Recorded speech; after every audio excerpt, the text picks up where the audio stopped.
네, 오늘의 주제는 교사 마음에서 행복 찾기라는 주제고요. 이 주제가 여러분들 알다시피 최근에 그 코로나와 여러 가지 이유로 선생님들이 여러모로 전에 경험해보지 못한 일에 대한 두려움과 그리고 또 도전해보지 못한 것에 대한 기대감과 여러 가지가 겹쳐서 굉장히 힘든 시기를 보내고 있는 것 같습니다. 저 같은 경우도 원래 오프라인 학생들 만나는 걸 굉장히 좋아하고 기기를 사용하는 걸 좀 이렇게 긍정적으로 바라보지 않는 사람으로서 굉장히 현재 시기가 좀 어렵고요, 저한테도. 아마 여러분 선생님들도 굉장히 어려운 시기를 겪고 있을 것 같아요. 근데 이런 시기일수록 선생님들이 이런 행복이라는 것에 대해서 조금 더 고민을 해봐야 될 것 같아요. 특히 제가 아이들과 함께 있어 보면 저희 감정 기복이 아이들과의 바로 밀접하게 연결이 되더라고요. 제가 감정이 불안하면 아이들도 바로 불안해하고 선생님 오늘 기분 나쁜 일 있어요? 물어보더라고요. 저는 그거를 보고서 이 아이들이 아무리 어린이 오육학년이라도 충분히 선생님의 그런 감정 기복을 눈치를 채는구나 라고 느꼈고 제가 아이들 교육시키면서 맨날 했던 말이 선생님은 감정 기복이 없어서 좋아하는 말 듣고 이게 좋은 건지 나쁜 건지에 대해서 좀 많은 생각을 했지만 최근에는 그래도 좋다고 생각하고 있어요. 그래서 선생님들이 이런 오늘 그 간단한 연수를 통해서 마음의 행복을 찾았으면 좋겠다는 걸로 시작해 보도록 하겠습니다. 네, 여기 흔들리는 교사가 첫 번째 소주제고요. 실제 이거는 2020 전국에서 명예퇴직을 신청한 교사가 10% 증가됐다는 표인데요. 여기 표를 보시다시피 10% 증가라는 게 이게 수치상으로는 그렇게 10%구나 생각하겠지만 실질적으로 600명이 늘어나는 거거든요. 이게 엄청난 차이점이에요. 왜냐하면 이 명패라는 것 사실 저희 학교에도 교장 선생님과 교감 선생님을 제외하고는 교장 교감 선생님보다 나이가 연세가 많으신 분들이 거의 없어요. 그리고 저 같은 경우는 현재 발령받은 10년이 넘어갔지만 사실 정년퇴직하신 분을 지금까지 한 분밖에 만나본 적이 없어요. 항상 명예퇴직하신 분만 만나봤거든요. 그 말인즉슨 뭐냐면 교사가 이번에 뒤로 넘어가서 교사가 어떻게 보면은 이 안정적인 직장이라는 것에 가장 큰 메리트를 갖고 있다고 생각을 하지만 여기 나와 있는 것처럼 스스로 교직을 그만두는 분이 매년 60% 정도가 된다고 해요. 그 말인즉슨 이 교사가 이제 더 이상 평생 직장이 아니라는 개념이 되는 거예요. 초등학교 같은 경우는 55세 넘으신 분들이 학교에서 찾아보기 굉장히 어렵습니다. 근데 이걸 다른 말로 하면은 학교에 30대, 40대가 너무 주류를 이루게 돼요. 이게 굉장히 어떻게 보면 좋은 면도 있지만 나쁜 면은 학생들의 다양한 행동에 반응하는 게 어려워져요. 특히 선생님, 어머님들의 생각은 좀 다르겠지만 선생님, 저희 입장에서 제 아들에게는 젊은 1학년인 현재 경험 많은 좀 연세 있으신 선생님들이 좀 저학년 같은 게 좀 굉장히 턱없고 생각하는 사람이거든요. 근데 그게 학교가 점점 젊은 사람들이 많아지다 보니까 이게 좀 그런 면이 좀 어려운 면이 한마디로 세대가 그 나이들 간에 균형이 사라지고 있다는 거예요.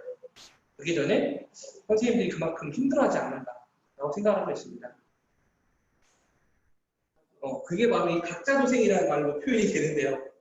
이게 얼마 전부터 갑자기 이슈가 돼가지고 지금 계속 저희들 마음속에 나오고 있는 말인데 이 각자도생이라는 걸 어떻게 보면 특히 중등은 조금 더 이게 덜 심각하게 와닿을 수도 있어요.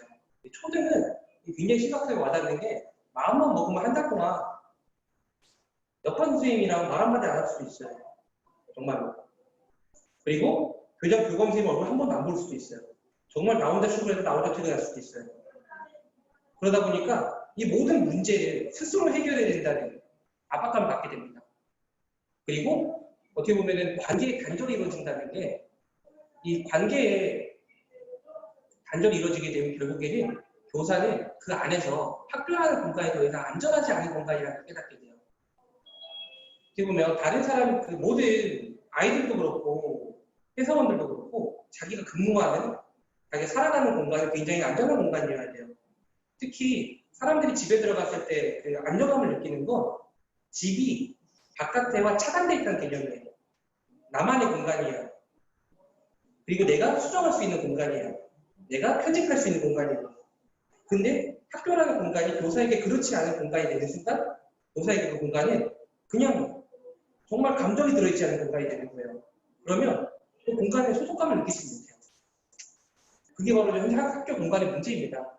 제가 학교 공간 혁신에 요즘 관심을 가지면서 느꼈던 건 학교 공간에 너무나 완벽하게 100% 만들어져 있어요. 교사는 아이들에게 선택권이 없어요. 구조도 바꿀 수 없고 학교 컴퓨터 책상을 바꾸는 것만으로도 전선으로 구조가 안 돼서 결국에 바꿀 수가 없어요. 그거는 뭐냐면 이 공간 자체의 주권이 교사나 학생이 없다는 얘기예요. 그게 바로 어떻게 보면 공간 자체에 교사들이 자기 거란 인식이 생기지 않는다는 거예요. 그럼으로써 소속감이 없어지고 학생들도 역시 이 공간을 내가 바꿀 수 없는 걸 알잖아요. 한계점이 명확하기 때문에 학생들 역시 소속감을 잃게 돼요. 그러다 결국에는 그 모든 게 융합작용이 일어나서 결국에는 교사들은 자신에게 스스로 해결하는 일이 벌어지게 된다는 거죠. 그렇게 되면 어쩔 수 없이 교사들은 힘들어질 수밖에 없어요. 예전 이상호 선생님이 말씀하셨던 말 중에 하나가 예전에는 마을에서 아이들을 가르친다는 얘기가 있어요. 마을 공동육아라고 불렀는데 최근에는 그런 게 굉장히 희박합니다.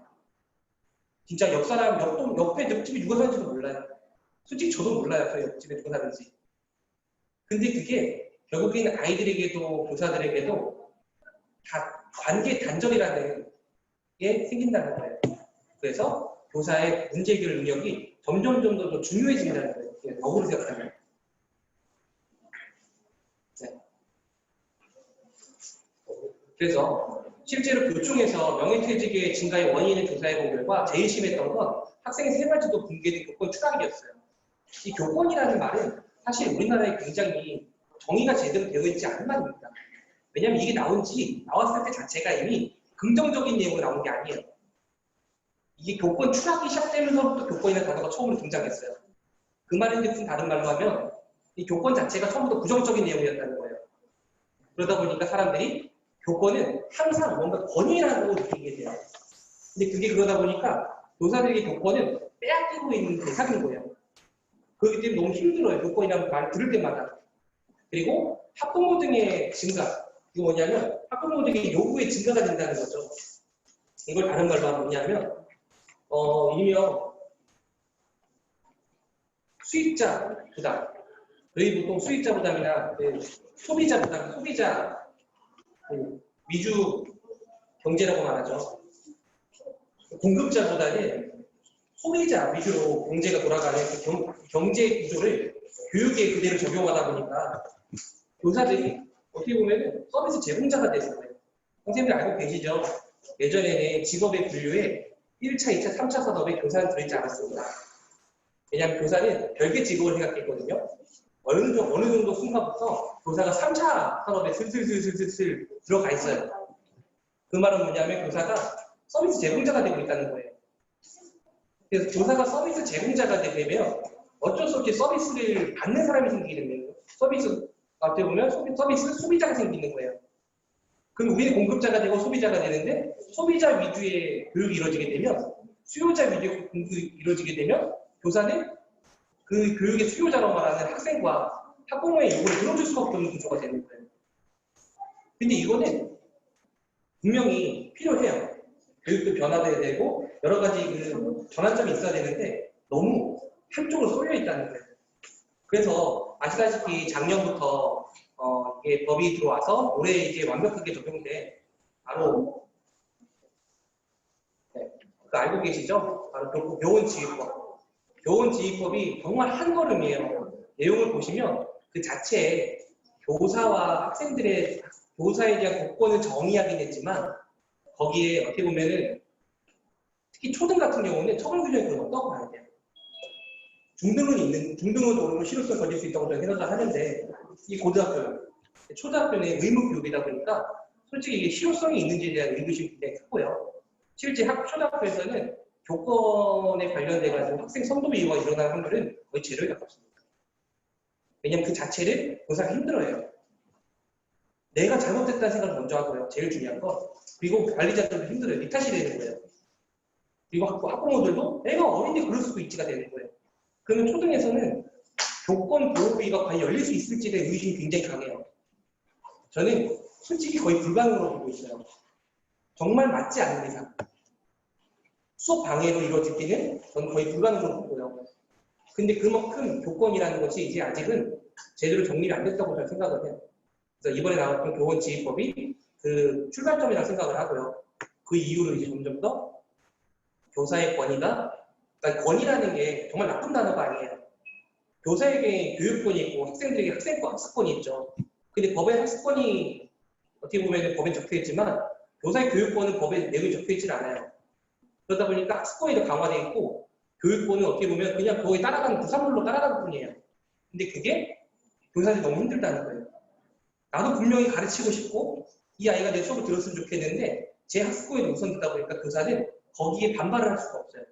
예전에는 떠들면 잠깐 뒤에 나가 서 있어서 잠깐 타임아웃 시간을 가지기도 했거든요. 최근에 그게 안 확대해요. 이 아이의 수업을 빨리 뺏는 행동이고요. 근데 그게 어떻게 보면 아이들의 문제 행동을 분리할 수가 없다는 거예요. 우리 학교에는 중학교는 저는 아직 공부해봐서 모르겠지만 이제 좀 이따 왕관 선생님 말씀해 주시겠지만 초등학교에는 담임을 제외로 이 아이를 맡을 사람이 없어요.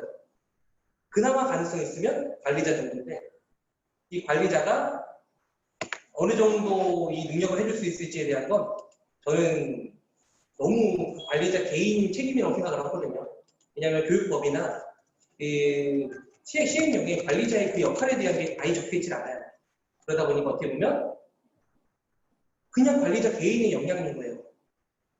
교장 교감생 잘 만나가지고 아이들을 잘 봐주면 정말 고마운 건데 안 그런 사람 만나면 그냥 온전히 내 탓이에요. 온전히 나 혼자 하는 거예요. 선생님 중등은 보통 이렇게 어떻게 하나요? 제가 방금 나승빈 쌤 들어오셔가지고 반가 치다가 딴짓하다가 못 들었어요. 수업 시간에도 흔히 발생하듯이 다시 한번. 네. 그러니까 수업 시간에 과도한 수업 방해 행동이 있을 네. 때 초등은 거의 교사가 거의 모든 걸 짊어지고 이 아이를 그냥 수업을 그냥 끌고 가거든요. 예. 데리고 갈 사람이 없어요. 근데 중등은 어떻게 하나요? 거의 다 담임 선생님이 덤탱이를 다 쓰죠. 그리고 각자 각 교과 선생님들끼리 각계 격파를 당합니다, 애들한테. 그러니까 지금 적어도 초등 같은 경우에는 뭐 절반 이상의 수업을 담임 선생님이 하시는데 그쵸. 저희는 담임이라고 해봤자 가장 많이 들어가봤자 일주일에 뭐 4-5시간 들어가니까 걔네들한테는 뭐 저희는 분산되어 있는 적들 중에 한 명일 뿐인 거죠. 그 아이들을 30대 1로 매 시간마다 저희는 공격을 당합니다. 각계 격파당하고 예. 그래서 선생님들끼리 그 소통을 자주 하시면서 아이들에 대한 정보를 공유하시고 얘는 어떤 걸 좋아하고 어떤 게 약점이고 이걸 활발하게 공유를 하시면은 아이들이 이거 선생님들이 또 팀플을 하시는데 하면서 좀 조심하는 게 있는데 그렇게 되는 학교가 굉장히 드물고 침해당한 아이들이 보기에 가장 약해 보이는 선생님 혹은 제일 만만해 보이는 선생님을 집중 공격하고 그 선생님과 극단적으로 치닫다가 애가 그 선생님의 약점을 하나 잡으면 거기에 따라서 이제 선생님이 인권 침해를 했다 뭐 하면서 여러 가지 사례들이 많이 있습니다. 이거 오늘 준비된 게 많은데 예, 앞으로 할 얘기가 많아서 일단 여기까지만. 예. 중등은 좀 대신할 줄 알았더니 듣는 순간 눈물이 날 뻔했어요. 네. 초등도 사실은 초등은 애들 어떤 일을 겪었었냐면 실제로 명예퇴직하신 선생님이었고 그 4학년 부장님이셨는데 몇 년 전에 제가 5학년 부장을 할 때 남자 교사가 거의 없잖아요. 초등은. 저희 그때 4명밖에 없었거든요. 저를 부르셨어요. 아이가 폭력적으로 해야 되니까. 결국에는 제가 가가지고 이 아이를 끌어안고 갔더니 선생님이 안쪽 팔에 벌써 멍이 다 들었어요. 맞느라고. 이 아이 끌어안는데 목 풀게 하느라고 여기 멍이 좀 시퍼렇게 들어가지고 연세가 50대 후반이셨는데 거의 완전히 선생님이 그러게 상태인 거예요. 보통 그런 경우에 나중엔 껴안았다, 성추행했다 이걸로 이제 일단 직위 해제되실 가능성이 높습니다. 요즘에. 다행히 남자이긴 했는데 남자끼리는 동성끼리 껴안았다, 평소부터 변태적으로 행동했다 이런 것들을 막 정리해가지고요. 그때 그 선생님이 이제 멍든 거를 부모님은 그런 걸 일단 모르시죠. 애가 집에 가면은 선생님이 나 껴안았어 내가 싫다 그러는데 막 이런 식으로 집에 가서 얘기를 하겠죠. 네. 근데 결국에는 제가 그 다음 해 그 아이 담임 선생님이 됐어요. 그래서 제가 그 아이를 다음에 2학기 시작하기 전부터도 이미 저희가 이야기 돼 있던 아이예요. 근데 그 선생님이 결국에는 그 해에 원래 명퇴를 하시려다가 포기하셨어요. 명퇴를. 왜냐하면 여기서 명퇴하면 내 교사 인생 전체가 부정당하는 것 같다. 그래서 1년 더 하시고 명퇴하셨어요. 다행히 마지막 때 좀 좋게 끝나셔가지고 행복해 하셨는데 결국에는 교사는 연세가 많으셔다 아니면 저처럼 아니면 나이가 적거나 아이들을 보고 살아가는 존재입니다. 그 아이들과의 관계에서 문제가 생기는 교사들은 어떻게 보면 어떻게 할 줄을 몰라요. 그래서 이 명예퇴직의 증거 원인 자체가 어떻게 보면 학생과 학부모의 관계 문제거든요. 이 관계를 어떻게 풀어나갈지가 바로 이 다음의 내용이 나옵니다. 바로 이 관계에 교사들이 제일 힘들어하는 건 바로 교육 만능설이에요. 무슨 문제가 터지면 항상 누구 탓이죠? 교사 탓이죠. 네. 이번에 알고 계시죠? 얼마 전에 이슈였던 N번방 사건이 터졌을 때 제일 먼저 나왔던 얘기가 학교에서 뭐라고 했냐는 거였어요. 학교에 이 정보통신 교육이 잘못되었다. 선생님 정보통신 교육 하시나요? 공부 하시나요? 아니, 성교육 잘못하면은 성교육 내용 갖고 성희롱했다라고 직위해제당하는 세상에서 무슨 성교육을 합니까? 혹은 이제 교육부에서 내려주는 자료 그대로 벽에 붙여놓고 읽어주고 그것 이상을 했다가는 거기서 용어 하나 최근에 무슨 바나나 콘돔 사건 같은 거 봐도요. 그거는 지극히 상식적인 건데 그것 가지고도 무슨 전수조사한다 뭐 이렇게 나오는데 저희가 뭘 할 수 있겠어요? 그나마 교육부에서 내려주면은 그거라도 좀 잘 만들어 주십사. 왜냐하면 저희가 그걸 읽어주는 것 외에 뭔가 창의적으로 했다가는 이상한 사람으로 몰려버리는데 그렇습니다. 저는 바나나 콘돔 사건을 보고 정말 교육 잘했다고 생각했어요. 분명히 학생들에게는 콘돔 사용법 알려줘야 되거든요. 오히려 그걸 몰라서 임신을 하는 게 그 아이의 인생의 더 문제예요. 근데 거기에 또 심지어 바나나를 갖다 놨으면 그 정도는 굉장히 선진적인 교육이었던 거예요. 그런데 그거를 뭐라고 한다? 그 학교 성교육을 할 수 있는 게 없어요.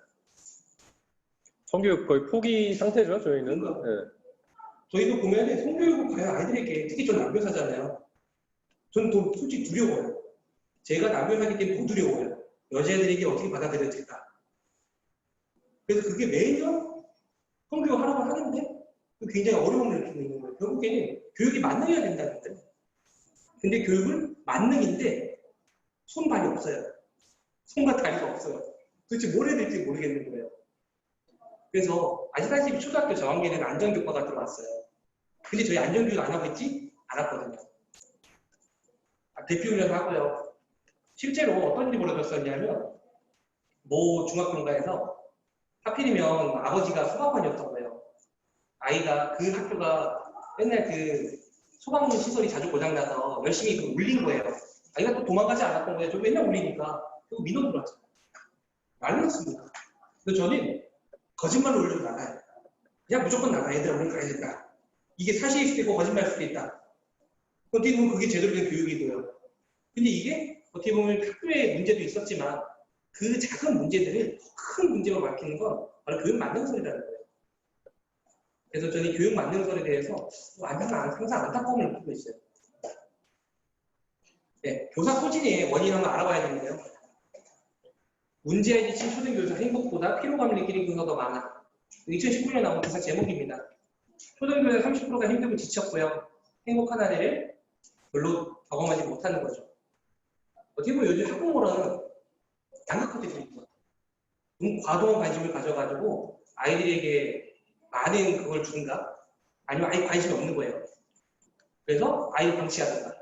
둘 중에 하나밖에 없는 것 같아요.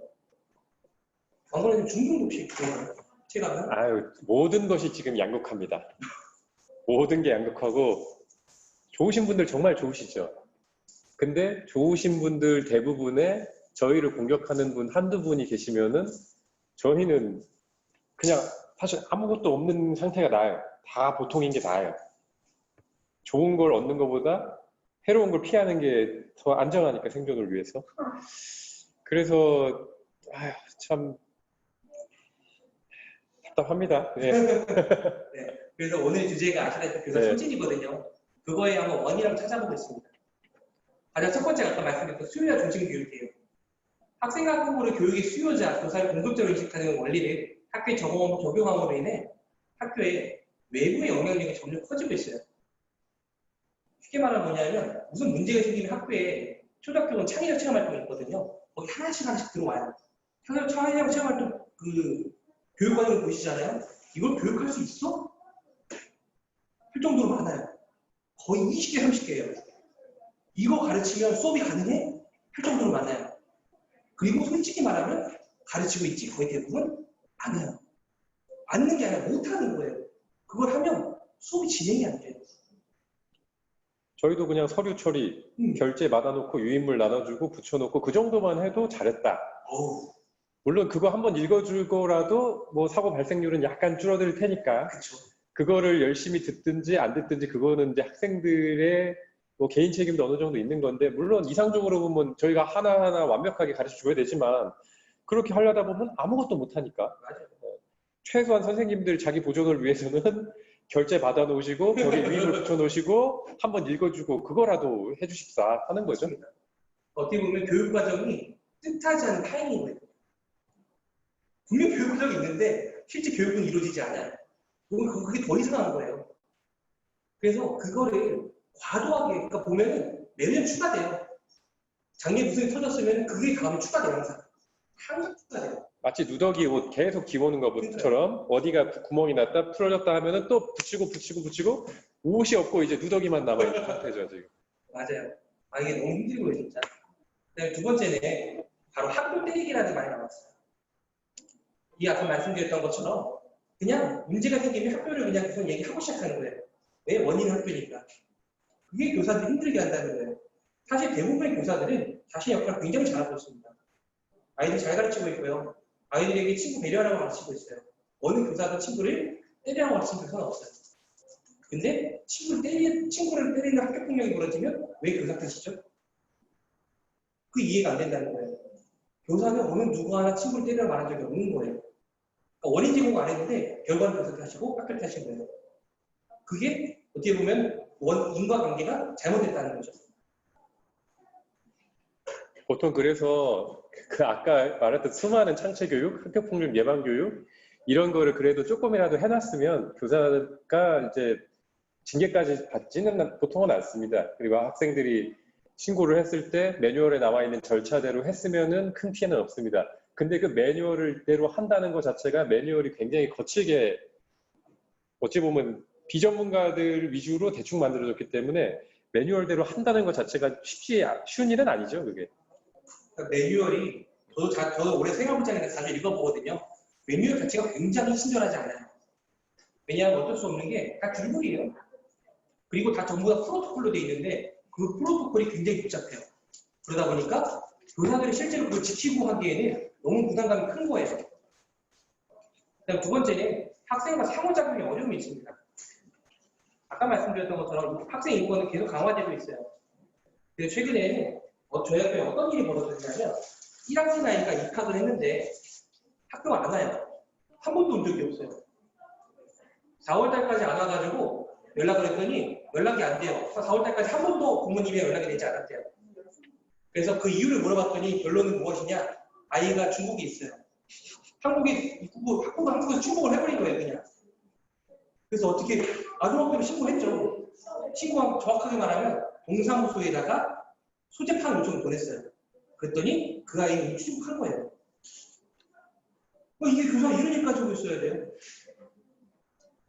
그러니까 이게 분업화 전문화가 어떤 고등 조직에는 반드시 필요한 건데 지금은 뭐 행정 체제가 거의 뭐 6, 70년대 만들어진 체제 거의 그대로 내려오고 있는 거죠. 교사가 그 일까지 다 하고 있으니까. 이 체제는 일제시대에 그 황국식민교육할 때 그 시스템입니다. 전문적인 걸 가르치면 안 되고 교사가 전문적인 연구를 하면 안 돼요. 총독부에서 내려주는 거 그대로 가르쳐야 되고 더 하려고 그러면은 막아야 돼요. 그러니까 쓸데없는 일들 많이 줘서 다른 거 못하게 하는 거죠. 근데 그 체제 그대로 지금 100년 넘게 이어지고 있는 겁니다. 그 다음에 그래서 교권이 추락하여 수업을 방해하는 학생이 있어도 지도에 여의치 않은 경우가 늘고 있어요. 쉽게 말씀드리면 뭐냐면 수업을 방해하는 애가 있어도 그걸 제재할 권한이 없다는 거죠. 그게 굉장히 제일 큰 어려움입니다. 그리고 학생과의 관계는 그러다 보니까 결국에 관계 맺기가 어려워져요. 그리고 교실 상황을 통제할 수 없게 되는 무력감을 느끼게 된다는 거죠. 아까 제가 말씀드렸던 것처럼 사람은 대부분 자신이 속한 상황을 통제하고 싶어요. 그 통제가 어떤 사람들에게는 아주 중요한 자신들의 소속감을 느끼는 방법일 수도 있어요. 근데 상황 통제가 안 된다는 건 다른 말로 뭐냐면 내가 이 상황에서 내 역할이 없다는 얘기인 거예요. 그게 교사들을 힘들게 해요. 왜냐하면 교사의 가장 큰 덕목은 학생들의 교육이거든요. 근데 학생들의 교육의 가장 큰 목적은 바로 이 학생들과의 관계 맺기가 가장 시작인데 관계 맺기가 안 된다는 거예요. 그게 너무 어렵다는 원인이고요. 두 번째 원인이고 세 번째 원인은 학부모 인식의 변화입니다. 예전에 저희 기억이 나는 게 제가 초등학교 때 저는 어머니한테 저희 학교에서 선생님한테 어머니한테 학교에 선생님한테 한 대 맞았어. 그럼 저희 어머니 이렇게 말씀하셨어요. 네가 잘못했으니까 맞았다. 그리고 2대 맞았어요. 2배로. 그래서 그다음부터 단 한 번도 집에 가서 선생님한테 혼났단 말을 한 적이 없어요. 더 맞으니까. 근데 지금은 선생님한테 혼났던 말을 전화기 전달해요. 근데 어떻게 전달하죠? 자기한테 유리하게 전달하죠. 분명히 나중에 통화하면은 내용이 달라져 있어요. 근데 그런 경우 물론 벌어지나요? 그러니까 물론 아마 제가 전반적으로 보면 반 이상의 학부모님들은 그래도 선생님이 이유가 있었을 거야 라고 하면서 잘 다독이고 그런 아이들 문제 같은 경우에 저희까지 잘 안 옵니다. 근데 이런 어떤 경우가 있냐면은 학부모님이 삶이 힘든 거예요. 직장에서도 힘들고 또 남편하고 관계도 힘들고 남편이 자식 교육 어떻게 시키고 있냐 이런 거 막 쪼고 그리고 자기가 어렸을 때 선생님한테 상처받은 기억이 아직 남아있는 경우들 그래서 선생님의 좋은 것들보다 사람은 기본적으로는 나쁜 걸 더 기억을 잘하거든요. 그런데 자기 어렸을 때 기억하고 애가 혼나고 왔다고 말하는 거랑 갑자기 조합이 되면서 팡 터지는 거죠. 예를 들면은 제가 초등학생 때요. 필통을 집에 두고 온 거예요. 그래서 친구들한테 옆에 빌려달라고 그러는데 애들이 안 빌려주는 거예요. 그래가지고 필기 못하고 있는데 선생님이 저한테 오시더니 수업 시간에 필통 없어? 집에서 가지고 와. 라고 해서 제가 당시에 한 20-30분 걸리는 거리에 수업 중에 수업 빠지고 집에 가서 필통을 갖고 온 경험이 있거든요. 근데 그걸 나중에 어머니께 말씀드렸더니 어머니 어린 시절에 어떤 일이 있었냐면은 뭐 그때 한 70년대, 60년대 뭐 이럴 때 아닙니까? 그때 수업료를 어머니가 집이 가난해서 초등학생인데 못 낸 거예요. 그 당시에는 학교가 머니까 1시간 정도 걸어서 통학을 했잖아요. 그러니까 선생님이 수업료 안 갖고 왔어? 집에 가서 돈 갖고 와 하고 집에 보내셨다는 거예요. 그거 굉장히 가슴 아픈 얘기고 저도 어머니 그 말씀하실 때 얼마나 상처가 깊으셨는지 제가 연수 때 이런 말 하기도 어려웠었는데 저도 자꾸 연수하다 보니까 지금 더 쉽게도 말하는데 요즘 같았으면은요 절대 못하죠. 네. 학생이 연필 없으면은 그래? 이거 공부 열심히 하다가 집에 두고 왔나 보구나. 옆에 친구 좀 빌려주겠니? 하고 주고 알죠. 근데 저희는 결코 뭐 한 가지 얘기만 더 드린다면은 저희 반에 성적이 낮은 아이가 뭔가 이제 집에 자기 유리한 대로 일러가지고 부모님 오셔서 하는 얘기가 우리 애 공부 못한다고 무시하세요? 우리 애가 반평균 깎아먹는다고 싫어하시는 거예요? 이렇게 물어보는데 저 약간 가슴 아픈 단면이긴 하지만 고등학교에서요 반평균을 깎아먹는 아이는요 저희가 우대합니다.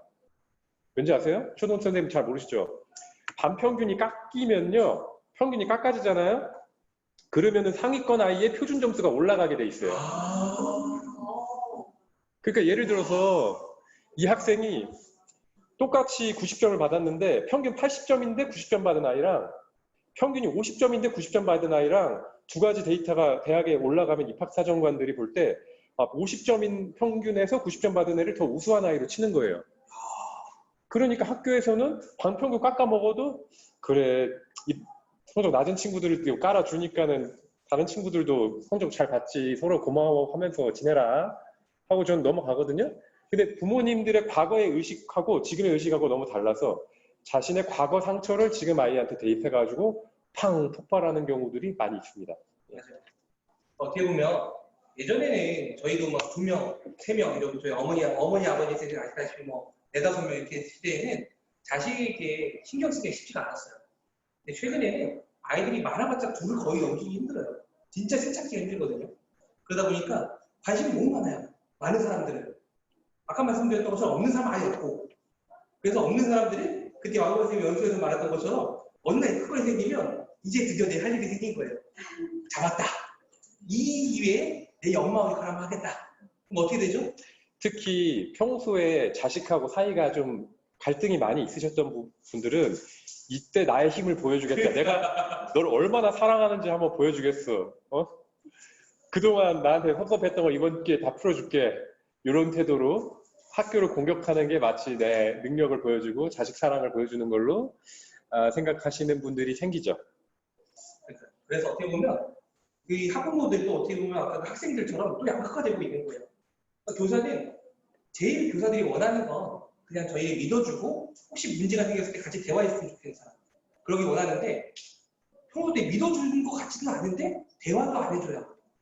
근데 이번에 제일 난감했던 건 뭐냐면 아이가 5학년인데 구구단이 안 돼요. 등교계획을 시작했는데 구구단이 안 돼요. 그래서 아버지께 전화를 드렸어요. 이 아이 나와야 된다. 그랬더니 안 된대요. 안 내보내겠대요. 그래서 제발 좀 나와야 돼. 내가 구구단이 안 된다. 그랬더니 한 3번 전화하니까 콜 하셨어요. 드디어 얘네들 나오게 할 수 있어. 했는데 아이한테 통화했더니 자기 아빠 없대요. 거기서 머리 하얘지는 거예요. 내가 통화한 건 누구지? 진짜 아빠 없나? 근데 알고 보니까 거짓말이었던 거예요. 아 진짜 그 순간 머리 하얘져가지고 내가 잘못한 줄 알았거든요. 근데 지금 와가지고 구구단 열심히 운영해 줍니다. 저희 5학년에는 구구단 친구들이 조금 몇 명 있어요. 그래서 불러가지고 가르치고 있거든요. 그런 걸 보게 되면 학생, 부모들도 이 아이가 왜 부모가 교사에게 겨우 이 위험 코로나 시기에 교사를 부를 정도면 감사해야 되는데 안 된대요. 한 4번, 3번 전화한 것 같아요. 그것도 겨우 허락받았어요, 정말. 그래도 그렇게 좋은 선생님 만났으니까 구구단이라도 외우지. 그것도 못한 친구들, 저희 학교 아시겠지만 그래도 좀 공부 좀 하는 학교거든요. 근데 저희 학교에 대해서 안 좋은 얘기를 하는 게 참 죄송스러운데 그게 현실입니다. 수업 시험을 보면요, 문과 기준으로 그 시험 문제를 풀고 있는 애가 3분의 1이 안 돼요. 근데 좀 더 어려운 지역 같으면은 5손가락 안에도 안 돼요. 다 수포자들이 초등 시기부터 점점점 누적되다가 고등학교 가면 이게 와장창 되는데 저 뒤에 수학생님 계신데 좀 민망하긴 한데 그래도 이렇게 신경 써준 게 초등 단계에서라도 잡아주신 게 얼마나 다행입니까. 저도 어렸을 때 막 구구단 못 외워서 남았던 기억이 나는데 그때 안 남았으면은 제가 이 자리에 못 있었겠죠. 저도 남았어요. 네. 저도 구구단 학생이었어요. 네. 어떻게 보면 이 학생들에 대해서 조금 더 고민하는 게 교사에게 사치일 수 있다는 거예요. 그만큼 더 리스크를 안고 가는 거예요. 저희도 처음에 놀라야 됐던 게 이 아이를 오게 한 게 맞냐. 교장 교원님 엄청 상의를 했거든요. 결론은 와라. 어차피 등교기가 시작했으니까 문제 없다. 방역지침만 잘 지키자. 그래서 결국에는 저희 5학년 같은 경우는 한 6, 7명 정도는 와가지고 온라인 수업을 학교에서 하고요. 저희 반 같은 경우는 1명 정도는 와가지고 그냥 온라인 수업을 어차피 못 따라가니까 그 집에 가서 하고 너는 수학이다. 2시간 동안 문제만 보고 가요. 제가 체크해주고 같이 풀어주고 그래서 지금 2학년 수준에서 벌써 4학년 수준까지 올라왔어요. 정말 이 아이가 못하는 게 아니었던 거예요. 안 하는 애였던 거예요. 시키니까 두 자릿수밖에 돼. 천재였어요. 근데 그걸 교장 선생님께서 용납을 했었다는 게 전 너무 감사해요. 감사한 일이네요. 그게 굉장히 많은 고민이 있었을 텐데. 그러니까요. 근데 요즘 잘 모르시는데 이 예상대로 엄청난 많은 시나리오가 있는데 그거를 다 감내하시고 책임지시겠다고 하신 거잖아요. 맞아요. 그래서 저희는 감사한 일이네요. 한 3반 정도가 온라인 수업을 나와요. 거의 한 50명? 60명? 50명 정도 나와요. 한 반은 돌봄이고 나머지 2반은 온라인 학습반이라서 실제로 나오는 애는 20명 조금 넘어요. 근데 요즘 무서운 게 그 아이가 왔다 갔다 하다가 코로나라도 감염되면은 그것도 우리가 그 있지 않나요? 엄중문책 하잖아요. 엄중문책과 게다가 만약에 그 아이가 남아 있다가 선생님과 단둘이 교실에서 남아 있는 상황이 되거나 좀 나쁜 마음을 먹고 있는 친구 두세 명과 같이 남아있으면은 그때 아이들이 막 여러 가지 말을 만들죠. 특히 이제 이성인 학생이 남아있는 상황은 정말 너무 공포스러워서 만들면 안 되고 요즘은 동성일 때도 쉽지 않습니다. 그래서 굉장히 개방된 공간에서 만나야 되는데 중등 같으면은 그 교무실로 데리고 와서 하든지 차라리 모든 선생님들 다 있으니까 하는데 초등 선생님들 쉽지 않을 것 같아요. 막 교실에 단둘이 뭐 두세 명만 남겨 있다는 것 자체가 그때 언성이라도 높아지면 선생님이 밀실에 가두고 뭐 괴롭혔다, 무섭게 했다, 막 이렇게 하기 시작해서 지금 민원 들어가고 인권센터 조사 나오고 이런 일들이 전국적으로 지금 비일비재하거든요. 그게 선생님이 열심히 가르치려고 했던 결과가 그렇게 돼버리니까. 저희 여자인데. 선생님 조심하세요. 여자인데. 저희 저를 살기 위해서 내목형으로 촬영하고 수업을 했습니다. 네, 그것도 괜찮은 방법입니다. 아이가 착해서 괜찮아요. 근데 이제 얼마 전에 겪은 일인데 네. 요즘에는 애들이 학교를 많이 못 나오잖아요. 학교를 많이 못 나오니까 부모님들도 아이들을 이제 학교에 보내고 싶어 하시고 애들도 오고 싶어 하고 학교가 되게 소중하다는 그런 생각을 많이 하는 것 같아요. 그렇지만 어쩔 수 없으니까 우리 학교 같은 경우는 3교대로 학년별로 이렇게 일주씩 번갈아가지고 나오는데 그러니까 방금 말씀하신 대로 수업을 갑자기 온라인 수업 때 참여가 너무나 저조한 아이들을 선생님들이 따로 불러서 많이 이제 관리를 좀 하시거든요. 그런데 그거에 대해서 민원이 들어왔어요. 왜? 자기 애를 불러서 민원을 하신 게 아니고 우리 애는 왜 안 부르냐. 이거 잘하니까. 왜 저 애는 부르고 이 애는 우리 애는 안 불러주냐는 민원이 들어와서 결국 아무도 부르지 말아라. 이렇게 결론이 나고 끝났거든요. 그러니까 약간 민원에 대해서 이렇게 대응할 수밖에 없다는 게 너무 안타깝고, 그러니까 안 불러준 거는 사실 그 아이가 자기 관리 능력이 있기 때문에 안 부른 거고, 이게 잘 안 되고 정말 어려운 아이들을 부른 거잖아요. 그러니까 이제 그 교육청 차원에서 선생님들의 그런 노력을 좀 보호해 주실 수 있었으면 좋겠다 이런 생각이 들더라고요. 당황스러워. 불렀는데 왜 애는 안 불렀냐고 뭐라고 하네. 그래서 애랑 있기 짜증나 죽겠다. 너무 힘들다. 맨날 얼굴 보니까 그 엄마 심정은 이해는 가요. 왜 그러는지 정말 이해는 가요. 저희도 처음에 이거를 계획했을 때 그 얘기가 나왔었어요. 다 넣으면 어떡하냐. 그래가지고 올라나왔는데 다행히 저희가 다 나오지 않더라고요. 정말 다행이었어요. 네 번째는 바로 늘어나는 학교 내부 갈등입니다. 아까 말씀드렸던 것처럼 직업적 특성상 다양한 연령층이 공존할 수밖에 없어요. 그리고 이 교사의 특징이 다른 직업에 정말 다르다고 생각하는 게 50대 교사이시든 저 같은 30대나 신규 교사이든 모두 동등한 관계예요. 저는 그게 너무 좋거든요. 정말 친해지기 전까지 서로 반말을 안 해요. 저도 저희 신규 선생님 지금 장애 교과실에 6개월 동안 같이 있고 올해 동학년이라서 지금 거의 1년도 같이 있는데도 지금도 존댓말 해드리거든요. 왜냐면 저는 어렸을 때, 저 초임 다닐 때 저에게 존댓말 해주신 선생님이 너무 고마웠기 때문에 거기서 말 뭐라고 안 하셔까지 저는 끝까지 존댓말 생각해요. 그게 저는 이 직업의 가장 큰 장점을 생각을 해요. 근데 그게 가장 큰 단점이에요. 그러다 보니까 서로 너무 동등하다 보니까 갈등이 많아요. 저희 또 학년이 다행이라고 생각하는 게 40대 룰, 30대 룰, 20대 하나예요. 학교에서 나올 수 있는 모든 연령층이 다 나왔어요. 네, 초등학교 50대 거의 없기 때문에. 다 나왔는데 그러다 보니까 다행히 환경부장 역할은 제가 하고 있지만 사실 제가 환경부장을 말해봤자 뒤에서 2등이거든요. 제가 막내 라인이에요. 근데 다행히 제일 연세 많으신 분이 거의 학교 역할 하시면서 부장하시면서 거의 이걸 끌어가는 역할을 하시는 거예요.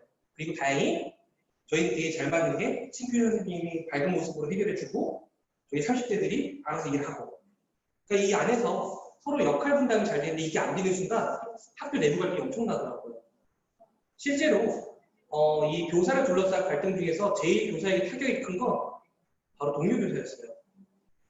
왜냐하면 학부모나 학생은 원래 그 안에서 가르치면서 갈등이나 뭐 기쁨이 있다 보니까 그 안에서 여러 가지 감정적 교류가 있을 수밖에 없는데 동료 교사는 상수가 아니라 변수거든요. 학부모나 학생은 상수라는 거예요. 근데 변수가 생기는데 가장 믿었던 주위에서 바로 이렇게 변수가 뒤에서 어떻게 보면은 공격이 들어오면 교사들이 제일 힘들다고 합니다. 제일 힘든 게 이제 내부의 적이죠. 맞아요. 그리고 앞에 준비된 상태에서는 방어가 되는데 뒤통수를 맞는 게 제일 타격이 크죠. 그래서 실제로 제일 힘들었던 건 공룡교사의 갈등이었다. 제 밑에 적혀 있는 것처럼 학교가 편해야 될 공간인데 이 공간이 더 이상 안전한 공간이 아니게 된다는 거예요. 그래서 이게 어떻게 보면 교사의 가장 힘든 일 중에 바로 네 번째 원인입니다. 그래서 소진이 예방하기 위한 방법 첫 번째, 방금에서 이거 어떻게 표현할 수 있죠? 학생과 힘싸움하지 마라. 네. 네, 학생과 힘싸움하지 말라는 건 무슨 뜻일까요? 정말 이게 몸으로 힘싸움하는 게 아니라 학생의 갈등을 피하라는 얘기예요. 몸으로 힘싸움도 사실 많이 있죠. 몸싸움도 많은데 대개는 교사가 거의 무조건 불리하다고 생각하시면 됩니다. 왜냐하면 미성년자의 싸움이기 때문에 그냥 아동학대부터 하고 시작하는 거예요. 그냥 시작이 아동학대예요. 예전에는 저 같은 경우는 여자애들은 원래 근처로 왔다 갔다 했었고 남자애들은 어깨동무도 하고 치다면 머리도 이렇게 해주고 그런데 요즘에는 인성 그것 때문에 남자애들도 건드리잖아요. 그 옛말에 옷깃만 스쳐도 폭행이다. 이런 말이 인연이 있죠. 아니라 폭행. 왜냐면 법적으로 사람들이 주먹으로 치고 뭐 몽둥이로 쳐야지만 폭행이라고 생각하는데 난폭한 행동이 폭행의 정의예요. 그러니까 때리려는 신용만 하더라도 폭행으로 입건이 될 수 있거든요. 거기다 이제 상처까지 나면은 그때부터는 뭐 합의해도 이제 그 기록이 남는 건데 요즘은 폭행 앞에 사실 한 글자가 더 붙습니다. 이거 좀 이따 얘기하고. 네. 이 말은 뭐냐면 학생들과 갈등을 피하는 얘기는 학생들과 수업 중에 갈등이 벌어졌을 때 제일 좋은 방법은 잠깐 학생과 공간을 분리하는 거예요. 근데 그게 불가능하기 때문에 그냥 서로 잠시 쉴 시간을 갖다는 게 제일 중요한 거예요. 이거를 다른 말로 하면 제가 제일 좋아하는 학급 공정 운영 법에서는 과제 분리라고 말합니다. 학생의 과제와 나의 과제를 분리하는 거예요. 쉽게 말하면 뭐냐면 이 아이가 공부를 안 하면 가서 오히려 이 아이가 공부 안 하면 놔두면 오히려 갈등은 없어요. 과도하게 시키는 갈등이 생기거든요. 그래서 이 아이의 과제를 분리하고 이 아이가 할 수 있는 걸 해결해주고 제안을 하고 할 수 있도록 도와줄 뿐이지 가서 강요하지 말라는 거예요. 그러니까 이 교사가 된 많은 분들은 선생님들이 공부하라는 강요를 잘 받아들여서 열심히 공부를 해서 이 자리에 오셨는데 많은 아이들이 다 그렇지는 않다는 거고요. 맞아요. 옛날 같았으면 선생님들이 불과 10년 전만 해도 체벌하면은 그게 교사가 폭행죄로 입건되진 않았어요. 근데 지금은 되잖아요. 그리고 언성만 높아져도 정서학대 그리고 뭔가 거기에다가 얘기를 더 하면은 뭐 각종으로 협박을 했다. 너 이렇게 행동해서 생활기록부가 괜찮겠니 하면은 생기부로 보복하려고 그랬다. 뭐 여러 가지 되니까 그때 뭐 얼마 전에도 있었던 일인데 아이들이 저희가 아무리 수업을 해도 떠드는 애들이 생기잖아요. 요즘 신종 교권 침해로 애들이 얼굴에 마스크를 쓰고 있으니까 누가 떠드는지 알 수가 없는 거예요. 입이 다 가려져 있으니까. 그래서 뒤돌아보고 막 이러는 학생이 있어서 너 왜 자꾸 떠드냐? 아까부터 조용히 하랬지 했더니 그 학생이 뭐요? 왜 나한테 그래요? 나 안 떠들었어요. 근데 제가 거기 녹화 자료가 없잖아요. 입은 가려져 있죠.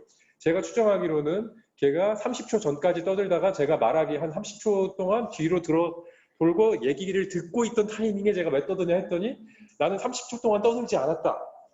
이런 걸로 나는 안 떠들었는데 왜 나한테 그래요? 그거를 계속 그러니까 조용히 하라고. 근데 왜 나한테 그러냐고요? 그러니까 진정하자. 근데 왜 나냐고요? 이거를 한 3번, 5번 막 왔다 갔다 하는데 자, 나도 너 안 건드릴 테니까 너도 나 안 건드리자. 오케이? 그래서 점점 진정. 근데 저도 화가 올라오게 돼 있거든요. 그럴 때? 초등에서도 그러시나요? 아유, 초등은 왜 나만 갖고 그래요? 막 그러잖아요. 제일 힘든 게 선생님 나만 갖고 그래요. 너무 힘들어요. 아니, 너만 그랬어. 너만 그러니까 너한테 그러는 거야. 뭐 여러 가지 걔는 나름 억울하다고 생각을 하는 건데 그 인지적으로 생각이 넓지 않은 거죠. 그 순간만 생각하고 자기중심적으로 생각하니까 그때 결국 저는 그냥 야, 진정해. 나도 진정하고 너도 진정하고 이제 그만하자. 이러면서 낮춰야지. 너 지금 교권 침해로 입건하겠어. 녹음하겠어. 네 말. 이랬다가는 그 선생님을 어떻게든 지금 학생들하고 20대 1, 30대 1의 상황입니다. 맞아요. 근데 선생님이 평소에 굉장히 높은 인덕으로 아이들과 잘 지냈으면 모를까. 아이들은 좋은 것보다 나쁜 걸 더 많이 기억하고 누가 어떻게 질문하냐 따라서도 대답 내용이 확확 바뀌고요. 그 질문 유도하는 것 따라서도 선생님이 얼마든지 평소에도 뭐 아이들한테 학대하고 모욕하고 이랬던 사람을 얼마든지 둔갑시킬 수 있거든요.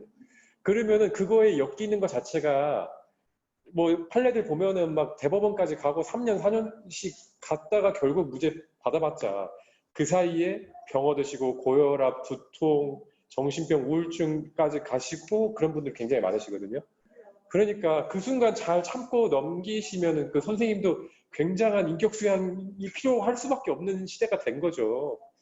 그래서 싸우지 마시고 그래 애랑 싸우면 교사가 무조건 불리하다 이런 거 평소에 마음 훈련을 좀 많이 하셔야 됩니다. 그 구체적인 방법들은 사실 현장 연수 같은 거에서 하실 수가 있는데 이따 녹화 끝나면 여기 분들하고 좀 할 거고요. 일단 여기선 요 정도로 일단 마무리하고요. 네. 바로 링 위에 오르지 말합니다.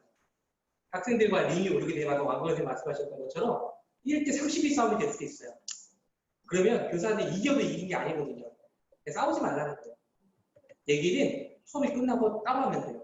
그게 더 이성적인 얘기가 되고요. 오히려 수업 시간에 얘기하는 순간 그 아이는 이제 권투링이 올라가고 1대 1이고 관중이 29명인 거예요. 그 관중이 나한테 에너지를 보내고 있고 내가 여기서 쫄리면은 그 다음부터 내가 학교 생활하기 좀 쪽팔려질 것 같고 어차피 붙으면 내가 이겨 우리 편들이야 다 이런 의식을 같이 그런 식의 풍토가 조성이 돼버리면 그렇습니다. 그리고 지금 우리가 이론적으로 말하는 건 굉장히 쉬운데 막상 그 상황에 처해보면 그 감정 조절이라는 게 쉽지 않거든요. 진짜 쉽지 않아요. 그래서 그 상황에 대한 훈련이 사실 필요해요. 선생님들 특히 저경력일수록 그런 거 많이 안 겪어보셨다가 한번 빡 뚜껑 열려보시면은 굉장히 힘든 일 겪는 수가 많습니다. 요즘은 이제 뒤에도 얘기를 하려고 준비를 했는데 초등 저학년에서 막 조절 안 된 아이들이 물어뜯고 머리카락 잡아당기고 날라차게 하고 이렇게 폭행당하시고 정말 교직에 의기소침해지셔서 정신과 다니시는 선생님들이 의외로 많이 계신데 개인 신상을 공개할 수가 없잖아요. 그래서 그렇게 아픈 분들이 너무 많으시고 학교급이 올라가면요. 얼마 전에 신문도 나왔지만은 그때는 아이들 등치가 선생님보다 더 커요. 엎어놓고 얼굴을 때려서 코뼈가 함몰되고 그런 사건들도 있습니다. 그 정도 되면 입건을 할 수밖에 없죠. 근데 또 거기에 대해서 선생님이 학생한테 형사처벌을 요구하고 뭐 합의금을 받고 한다는 게 현재로서는 굉장히 어려운 상황이거든요. 그러니까 최대한 싸움을 선생님이 지는 게 아니라 더 높은 인격으로 가시는 거고 그때 저는 이런 전략을 씁니다. 뭐 기분 나쁜 일이 있었니? 로 바꿔요. 왜냐 이거는 내가 잘못해서가 아니라 내가 약해서가 아니라 네가 기분 나쁜 일이 있어서 일어난 일이고 나는 그걸 포용할 수 있고 이해하고 있는 교사다라는 걸 보여주는 전략이죠. 물론 이것도 평소에 연습이 필요하십니다. 그리고 제가 조금 더 오버하면은 뭔가 힘들었구나 많이 힘들었니? 하면요 이 교육학에서 나오는 거잖아요. 근데 그걸 하면은 애들이 선생님 왜 이러지? 뭔가 낌새가 이상한데? 하면서 이 선생님 왜 이러지? 하면서 이성이 돌아와요. 그 사이에 그래 괜찮다. 선생님은 관대하니까 나는 관대하다. 막 이러면서 낮추셔야지 거기에 휘말려 버리시면은 힘드시다. 맞아요. 그 분위기를 반전시키고 선생님도 낮은 톤으로 조용히 하자 하셔야지. 너 조용히 안 해? 하면은 애도 내가 뭐 어쨌다고요. 뭐 이렇게 되니까 좀 길었네요. 네. 그래서 그렇죠. 결과적으로 불완전할 용기를 가져라. 네. 선생님들 얼마 전에 바로 미움받을 용기로 아주 그냥 성공적인 인기 끌었던 책이 있는데요. 실제 거의 대부분 읽어보셨을 거예요. 왜냐면 이 제목 자체가 너무나 인기가 있었어요. 남한테 미움받아도 된다니까. 실제 내용은 미움받아도 된다는 내용이 단 한 줄도 들어있지 않습니다. 이거는 불완전한 용기가 더 맞고요. 쉽게 말하면 완전하지 않아도 괜찮은 거예요. 교실 상황이 내 마음에 들지 않아도 괜찮은 거예요. 떠들어도 괜찮은 거예요. 그 안에서 내가 스스로 조절해 나가기만 하는 거예요. 근데 떠든다고 내 탓, 네 탓하는 순간 아까 앞으로 넘어가는 거예요. 힘싸움이 시작되는 거예요. 이게 선생님들, 저도 좀 젊은 선생님들, 저도 이제 뭐 몇 년 지나고 나니까 또 저를 돌아보게 되는데 과거에 저도 그렇고 새로 오시는 선생님들도 그렇고 마치 이상적인 그런 옛날 나는 열심히 수업을 하면 아이들이 날 쫙 집중해주고 이런 한 명이라도 자기 포기하고 포기 없는 한 명도 포기하지 않는 교육 이런 거에 딱 꽂히셔가지고 한 명이라도 자면은 내가 부족한 사람이다라는 인식을 갖고 계신데 이 주무시는 분들, 떠드시는 분들이 이제 급격히 늘어납니다. 고백합니다. 저희 반 제가 무능한 교사라고 다 돌을 던지셔도 저는 요리요리 잘 피할 수 있는 멘탈이 있습니다. 많이 주무실 땐 다 주무셔서요. 반 1, 2등까지 주무시고 힘들어 하시면요. 그래 밤새 힘들었구나 하고 좀 쉬어라 할 수 있는 용기. 저 열심히 가르치는 교사예요. 아니, 한 명만 다 잔다고요? 그럴 때가 종종 있죠. 고3 교실 와보세요. 그리고 이거 자괴감이 올 것 같은데. 네. 왜냐면은 지금 양극화는 또 학교마다 심한 곳도 있고요. 또 지금 정시 위주의 시험 자체가 교사한테 뭔가를 배운다기보다는 스스로 훈련하고 코칭받는 것이 성적 향상에 더 좋거든요. 그러면 각자 공부하고 자기가 부족한 걸 점검받고 이런 식으로 교육이 이루어지는 게 효과적일 때가 많은데 무조건 선생님은 강의하고 애들은 받아 적고 열심히 외워야 된다? 이런 틀에서 벗어나셔야 된다는 거죠. 더 효과적인 방법은 그렇지 않다. 그리고 선생님들 자체가 임용시험 자체가 틀리면 안 되는 시험을 통과하신 거잖아요. 뭔가를 더 잘하는 게 아니라 딱 정답만 쓰고 거기에서 틀리는 게 없어야 되니까 그게 몸에 배어있는 분들이라 가지고 이게 참 힘듭니다. 근데 제가 이제 교육청 연수라든지 원격 연수, 직무연수 이런 데서 함부로 하기 어려운 말인데요. 쉽게 말해서 우리끼리 이제 정회원들 대상으로 연수니까 말씀드리죠. 평소에 하던 말이니까. 제가 왜 이렇게 뜸들이냐. 선생님 징계만 안 받으셔도 징계 받을 짓만 안 하셔도 정년까지 문제 없습니다. 잘 못 가르치는 것 같고 여러분들 잘리지 않습니다. 누구는 연수 강사님들은 뭐 완벽하게 수업 되시는 것 같으세요? 안 되시거든요. 그냥 해마다 내 수업을 더 듣는 애들이 한 명씩 더 늘어나는 거죠. 그래서 30년이 쌓이면은 30년 가까운 아이들이 내 말을 잘 듣는 거고요. 좀 슬프긴 하지만 지금 교육 시스템 자체가 모든 아이들을 끌고 가기 어려운 시스템 속에다 우리를 집어넣고 다 책임지라고 하는데 그 자체가 불가능한 상황이에요. 불가능한 일을 여러분들은 하고 계신 거예요. 시스템을 바꿔나가야 되고 무슨 시스템 탓만 할 수도 없고 교사가 할 일은 무한대로 많긴 하지만 무한대로 많기 때문에 현재는 불완전할 수밖에 없습니다. 아이고 또 뻔한 얘기 하는 것 같은데 어떻게 하면 제 진심이 더 전해질까 싶어서 무리수 몇 가지 띄웠습니다. 네. 네, 세 번째는 바로 원래 우리 반의 X를 찾아라. 이거는 린롯의 격려 수업이라는 책에 나오는 건데요. 이 X는 원래 납니다. 원래 우리 반이에요. 원래 떠들던 우리 반. 이거는 원래 떠들던 우리 반이고요. 근데 이게 바로 아이들이 어느 날 좀 심하게 떠들어요. 그러면은 바로 우울감을 느끼게 된대요. 열등하다. 나 감정 느끼잖아요. 마이너스로 간다는 거죠. 근데 그래서 사람들 어떻게 하죠? 너무 떠들면 어떻게 하죠? 갑자기 야! 또 소리를 지르죠. 그러면은 갑자기 조용해져요. 과잉 보상을 하게 됩니다. 공은 과한 성취가 되는데 이게 불안해져요. 왜 불안해질까요? 또 떠들면 어떡하지? 또 떠들기 시작하면 이제 뭘로 내가 해결하지? 나 이미 소리 질렀는데 그 다음 방법이 없는 거예요. 그럼 다시 또 우울해져요. 거의 약물 중독이나 뭐 게임 중독이나 이런 거랑 비슷한 패턴이네요. 맞아요. 네. 그래서 결국에 과잉 보상을 계속하다 보니까 원래 우리 반은 조금 떠들고 있다는 걸 잊어버린 거예요. 그래서 원래 우리 반, 원래 나를 찾아가라는 게 바로 이 소진 예방하기 위해서 제일 중요한 방법인 것 같아요. 그래서 학생들에게 우리 반은 원래 어떤 반이었지라고 물어보거나 얘들아 우리는 원래 선생님 수업 시간 좀 맨날 말하거든요. 떠들지 말란 말은 하지 않는다. 실제 떠들어서 상관 안 해요. 대신 선생님이 말할 때만 떠들지 마라. 내가 멈출 땐 네가 떠들어도 된다. 물론 저희 말을 떠들 수가 없어요. 왜 그렇죠? 제가 말을 멈추지 않죠. 아이는 알고 있어요. 저 선생님 말을 멈추지 않는구나. 제가 말을 제일 많이 해도 괜찮아요. 선생님 스타일이고 저는 말 많이 하면 제가 힘들어요. 제가 체력이 약해서.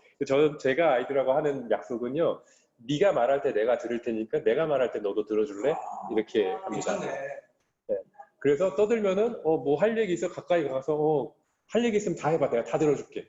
근데 그러면 아이들이 보통은 하고 싶은 얘기가 정말 있으면 되게 제일 많은 건 화장실 가도 돼요랑 물 먹으러 가도 돼요. 핸드폰 해도 돼요. 뭐 이 정도인데요. 보통 그렇게 하면은 또 조용해져요. 거기 집중해서 하면. 근데 이제 쫄릴 때는 시험이 임박해서 진도를 막 빼야 되는데 빨리 나가야 되는데 떠들고 있으면 제가 걔네들도 저 선생님이 쫄리는구나 진도가 어차피 나 못 건드리겠지? 감이 안 뭐 와요. 이렇게 또 영악해요. 영악한 애들하고 싸우느니 그냥 야, 내가 진짜 딴 때는 내가 봐줄 테니까 지금 진도 좀 빨리 나가야 되니까 좀만 좀 참아주라. 여기만 좀 해달라고. 정말 안타깝게 야, 내가 수업 안 듣는 거 같고 공부 못 한다고 내가 뭐라 안 하잖냐. 근데 공부 듣는 애들 몇 명 있으니까 쟤네들 위해서 조금만 참아주라. 응? 이런 식으로 좀 비굴하지만 저의 생존 전략입니다. 아, 너무 비굴했어요. 네. 큰일 날 뻔했어요. 뭐 변호사한테 뭐 몇 번 받아보시면은 인권센터 뭐 몇 번 받아보시면 이렇게 됩니다. 근데 여러분 그런 거 받기 전에 하시라고. 그러니까. 네, 제 방금 저희는 여기까지고요. 그 다음에 이제 왕권 선생님에게 턴을 넘기도록 하겠습니다. 이거 지금 1시간 정도 했는데 이렇게 안 나가고 계속 들어주시는 분들 너무 감사하고요. 각자 하시고 싶은 거 하시면서 뭐 컴퓨터 파일 정리도 하시고 운전도 하시고 그러면서 한번 띄워놓으시고 듣고 계시면은 되지 않을까. 저희가 이런 말을 하면 그렇지만 저희 녹화를 해서도 탑재를 할까 생각 중입니다. 그리고 저희가 이거 공지할 때 수위 조절하지 않겠다라고 공지를 처음 했었거든요. 그러니까 교육청 연수나 뭐 원격 직무 연수 같은 경우에는 저희가 그 많은 커트를 당합니다. 제가 저희 신걸천 선생님하고 같이 했던 뭐 극한직업 연수랑 교사 119 연수 같은 경우에 저희가 그 불합격 판정을 받을 뻔했고 혹은 한 번 받고 많이 수정을 하느라고 좀 늦어졌어요. 근데 그러면서 저희가 느낀 게 야, 이거 상관없이 우리가 하고 싶은 말 마음대로 할 수 있는 연수를 찍어야겠다. 누가 가능하냐? 실천교사 교원단체에서는 할 수 있다. 맞아요. 그래서 하고 있고요. 저희 원고 올린 거 있는데 사례 올린 거 한번 볼까요? 네. 지금 화면에 띄우셨죠? 네.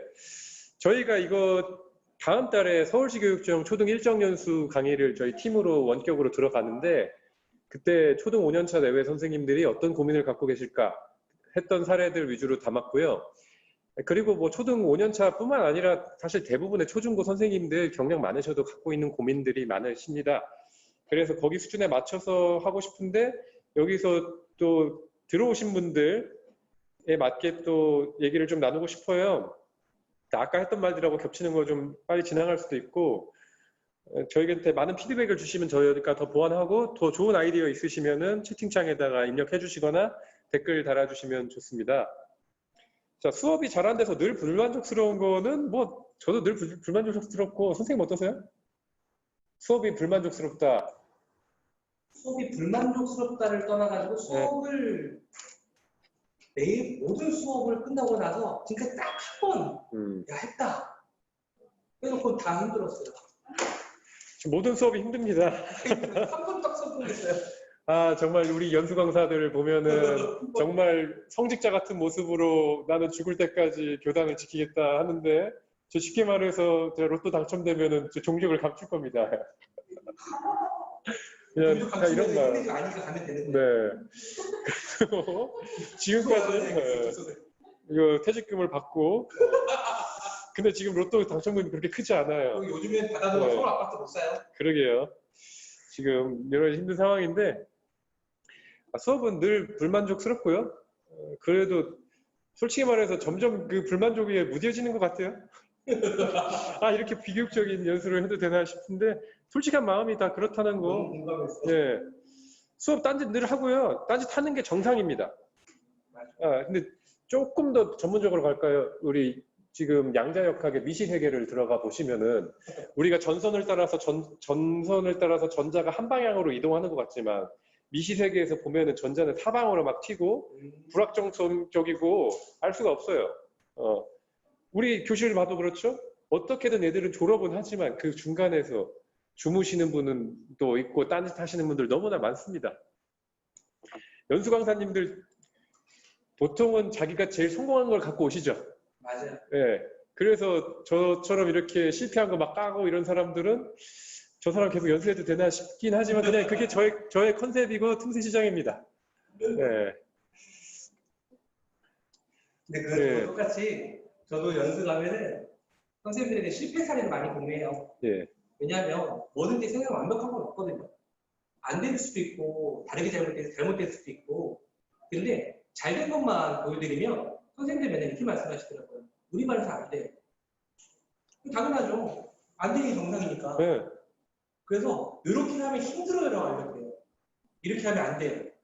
이렇게 하면 실패해요. 실패하는 방법을 알려드려요. 역으로 이것만 안 하면 돼요. 가 되는 거예요.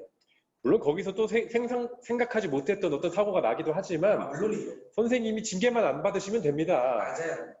휴업 효과가 떨어져도 그 안에서 선생님이 열심히 해보려던 모습을 아이들은 그거에서 더 많이 배웁니다. 아이들도 알아요. 예. 열심히 하고 있다는 거.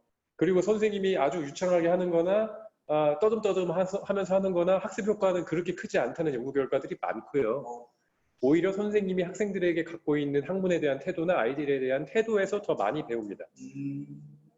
그리고 아이들도 수많은 실패를 경험하고 마음대로 안 되는 세상이지만 그래도 꿋꿋이 해나간다는 그 자세를 배우게 하는 게 더 교육적이지 않을까?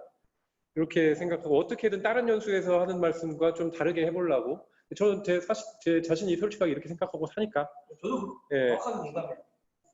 네, 뭐 의견이 있으시면 한번 같이 피드백 해주시면 제가 계속 보고요.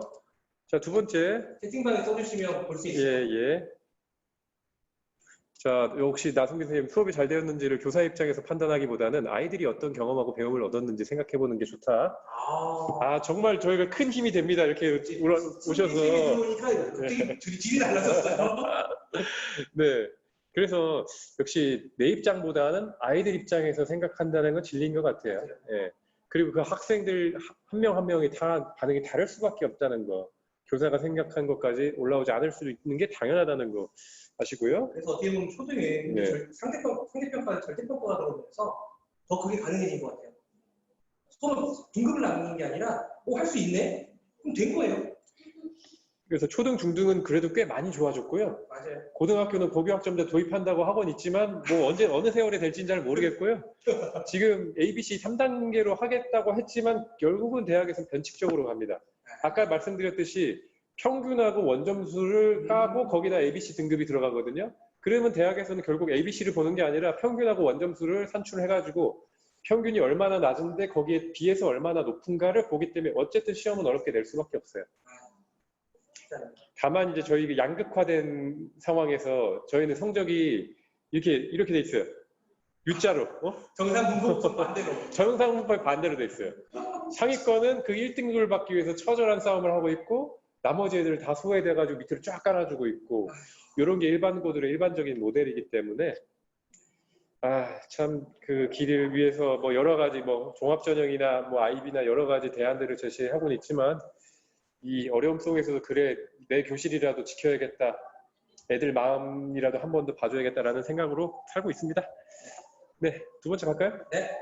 이런 경험 해보세요. 옆반 선생님 혹은 나보다 나이 많고 경력 많은 선생님이 우리 반 애를 혼내고 있어요. 근데 우리 반 애는 억울하다고 하고 있어요. 그 상황에서 그 담임교사의 포지션, 입장 어떻게 해야 될까? 그리고 막 애는 막 울면서 저 아니에요 하는데 너 왜 거짓말하냐고 혼내고 있고 그런 상황 마주치면 어떻게 하시겠어요? 저는 이런 경험이랑 비슷한 경험이 한 번 있었어요. 예. 이게 이 상황이 되면 솔직히 그러니까 저보다 경력은 다행히 그분이 다행이라고 해야 되는지 저보다는 어린 교사였지만 이게 되게 애매해요. 왜냐하면 서로 결국엔 교사 싸움이니까 애들 싸움이 어른 싸움 되는 것처럼 애들 싸움 선생님 싸움 되거든요. 그래서 보통 이런 경우에는 제일 좋은 건 학년 초에 그냥 각자 알아서 하자를 그냥 정해놓든가 같이 하자를 정해놓든가 해놔야 되는데 이거 아니면 이렇게 되더라고요 실제로. 근데 사실은 선생님들끼리 만약에 담임이 보지 못한 걸 옆반 선생님이 문제 행동을 발견해서 지도를 할 수도 있는 건데 당연하죠. 거기에 대해서 서로 협력하지 않으면 계속 그 교육에서 중요한 부분을 놓칠 수도 있는 거고 또 우리 반 학생인데 중등 같은 경우는 교과 선생님들이 많이 들어오시잖아요. 물론 초등에도 교과 선생님들이 많이 들어오시죠.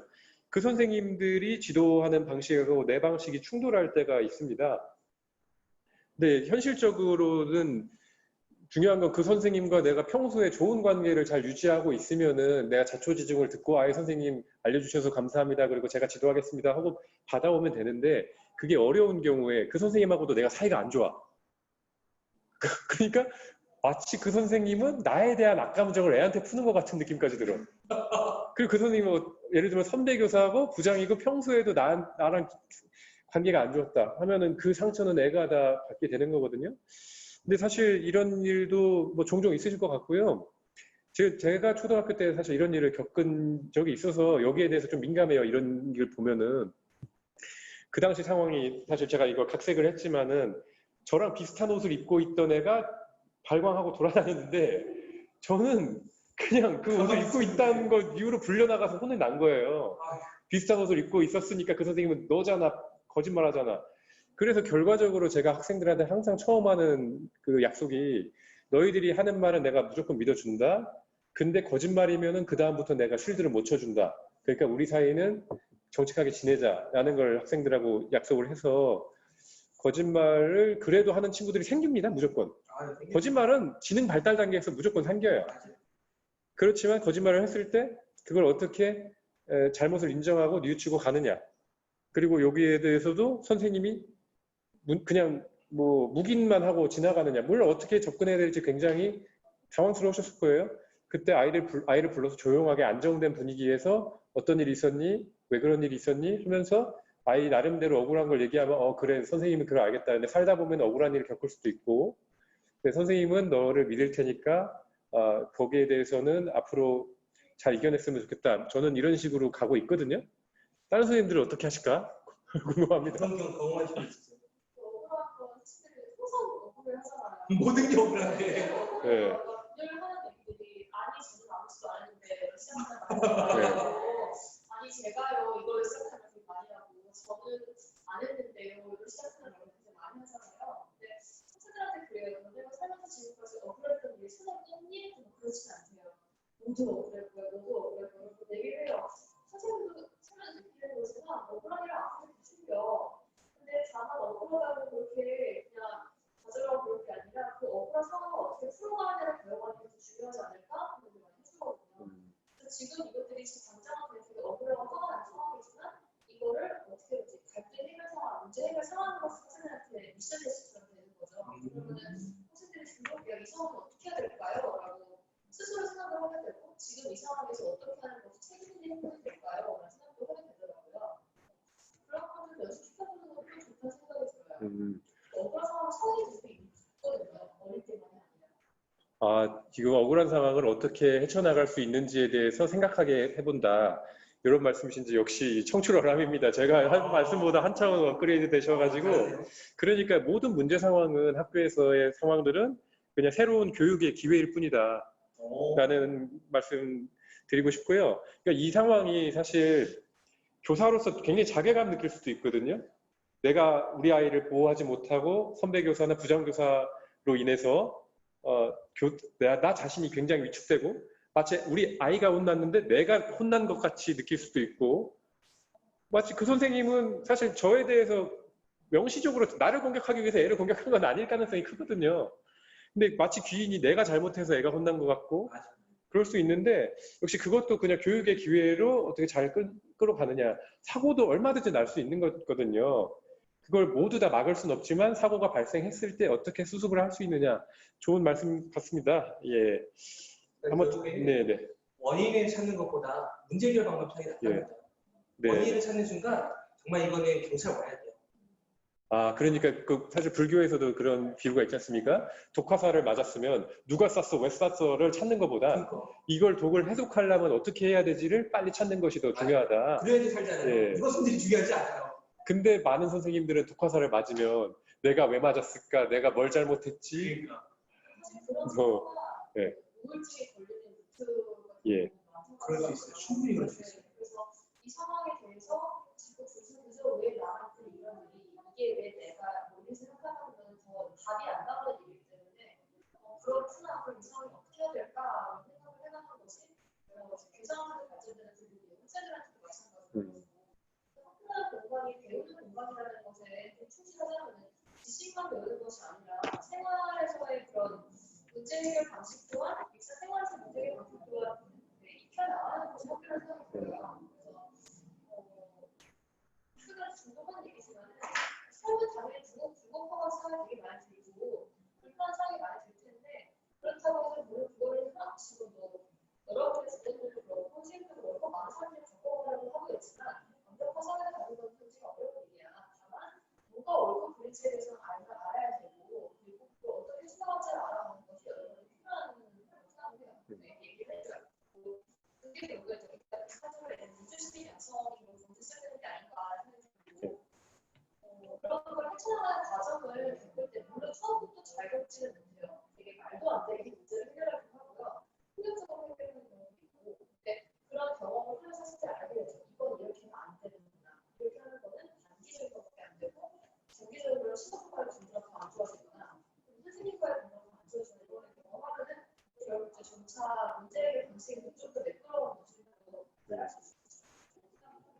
그 교육학의 중요한 모형이 문제 해결 모형이잖아요. 프로블럼 베이스드 러닝도 거기서 맞닿아 있고, 제가 국어 교사지만 우리가 소설이라는 걸 배운 것 자체가, 소설은 가장 핵심적인 게 갈등과 그 갈등에 어떻게 대처하느냐거든요.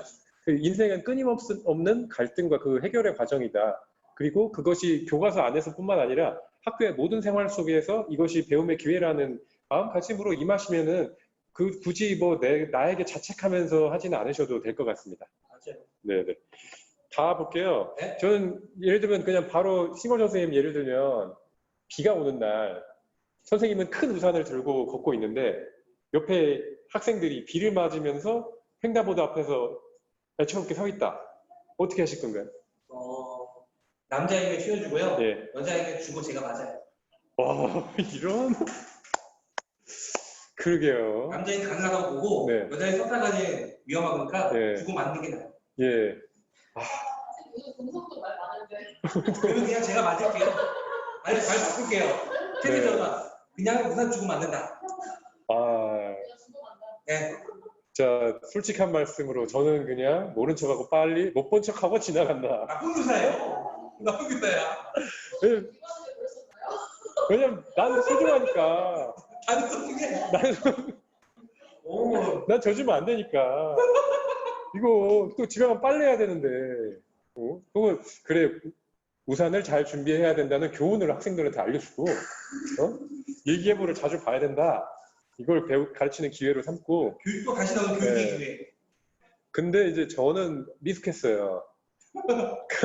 그 무시무시한 여학생 우산 씌워주기를 제가 옛날에 10년 전에 했던 거예요. 오. 10년 전이니까 가능한 일이에요. 10년 전이니까 그냥 제가 어떻게 넘어갔는데, 지금은 네. 그때 학생들, 선생님 괜찮아요. 웃으면서 막 그러는데, 제가, 그래, 괜찮아. 저기까지는 가질 수 있어. 이렇게 하고, 그래, 잘 가라 하고, 다음날 다른 여학생이 저한테 와서, 선생님, 걔네가 뭘 했는지 알아요? 왕건한 재수없어. 지가 멋있는 줄 알아. 그 정도면 다행이지. 나한테 우산 씌워주더라고. 진짜 싫다 그랬는데. 이걸 보고 제가 그다음부터 이렇게 비 맞는 아이들 보면 늘 외면하는 사람으로 살고, 그 상처로 제가 여자친구도 제대로 못 사귀면서 많은 세월 여자들은 어떻게 해야 될지 모르겠어. 이거 핑계야. 이거 핑계야. 저는 네. 이게 트라우마였을 수도 있어. 그리고 트라우마가 생겨서 학교 옮길 때도 남고로 옮기고, 여학생들 근처 가기 싫다. 이렇게 마음의 상처를 안고 살았는데, 저를 구해주신 한 여자분이, 제 인생의 구원자이신 한 분이 씩 웃으면서 저의 그 과거 상처 얘기를 했더니, 이 오빠 그게 뭐라고 대답했겠습니까? 여성 패널들, 선생님들, 이런 남친 혹은 남자 선생님 뭐라고 대답하시겠어요, 여러분은? 제 아내라면 예, 혼났을 거예요. 뭐라고요? 왜 이렇게 못하냐. 혼났을 거예요. 그래서 저는 주고 맞는다. 그래요. 저는 이제 옷이 젖는 게 싫어서 안경 젖고 이런 거 되게 싫어가지고 그냥 갔을 그래서 거고. 뭐라고 하셨어요? 그분 이제 몇 가지 가능성이 있더라고요. 자랑은 하고 싶은데 좋단 말을 못 하겠는 거야. 그런 경우가 있고, 혹은 주위 여자애들이 저게 우리 선생님한테 뭘 쳐? 이런 말 듣기 전에 자기 방어. 자기 방어. 난 싫었는데 선생님이 온 거다. 라는 방어 등등. 근데 이게 제가 정말 10년 전이었으니까 살았지, 지금 같았으면 큰일 날 뻔했다. 그래서 저는 여학생 근처에 1m 이상 접근하지 않습니다. 또 넓은 공간에서 2m 이상 가지 않습니다. 네. 이게 그 당시에 트라우마지. 네. 지금이었으면 감옥 가셨어요. 네. 큰일 날 뻔했어요. 예. 큰일 날 뻔했어요. 그래서요, 그냥 학생들의 말하기 방식이라고 생각하고, 나도 조심해야겠고, 그리고 이런 일이 있더라도 내가 크게 상처받을 필요는 없겠다. 그렇죠. 나도 좀 부주의하기도 했고, 그 학생들의 말하기 방식일 거라고 저는 생각하기로 했고, 그게 선생님들이 의외로 남녀 할 거 없이 학생들이 자기 뒷담화는 채팅창에서 자기 욕을 한다거나, 어디 계단 뒤에서 막 내 얘기를 하고 있는데, 담임이야, 짜증나, 하는데, 그거를 딱 들을 때가 있어요.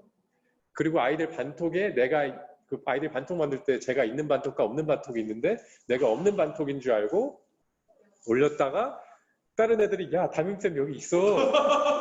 근데 담임 내일 또 당연히 개지, 있었구나.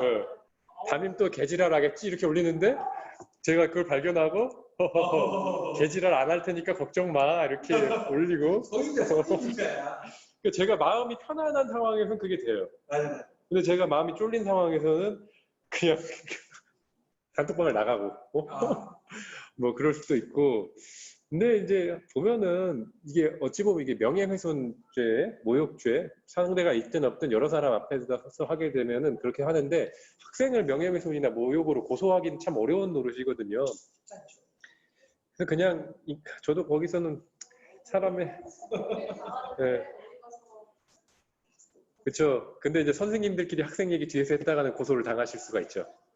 민원을 당하시고. 그래서 학생들 없는 데서 말 조심하셔야 되고, 요즘 학생들은 누구나 다 손에 녹음기를 갖고 있습니다. 핸드폰 자체가 네. 녹음기니까. 그리고 아이들이 이제 살살 선생님 약 올리면서 유도해가지고 그걸 딱 녹음해서 그 민원을 넣는 사례들이 굉장히 많이 있습니다. 수업 중에 녹음도 따고요. 거기에 약간의 비속어가 섞였다거나 뭔가 성과 관련된 말이 있다거나 하면은 성희롱 혹은 모욕 이런 협박 같은 걸로 이제 증거물로 제출이 돼버리죠.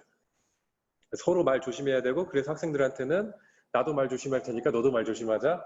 또 남 앞에서 할 수 없는 말은 뒤에서도 하지 말자. 이런 그 유재석 씨가 하신 말씀으로 유명한데, 그리고요. 뭐 또 학생들은 또 자기 중심적인 사고를 하잖아요. 모든 걸 다 학생들이 다 자기를 주목하고 있다고 생각하고, 그렇지 않은데 그게 인격적으로 미성숙해서 일어난 일이죠. 그러면 성숙한 나는 그거보다 더 넓은 마음을 가져야 되지 않나 생각하고요. 가볼까요? 자, 선생님들이 야단칠 때 있잖아요. 그러니까 단체로 비협조적으로 나온다. 뭐 이런 일 겪으시나요? 초등에서는 경험해보기 어려운 일이에요. 거의 없어요. 이런 일. 그래요? 그럼 어떤 양상으로? 보통 초등에서는 네. 일반적으로 남자애들이 만약에 이런 일을 하고 있다. 네. 그 남자애들 보통 여자애들이 성토해요. 네. 보통. 여자애가 그러면 안 건드려요.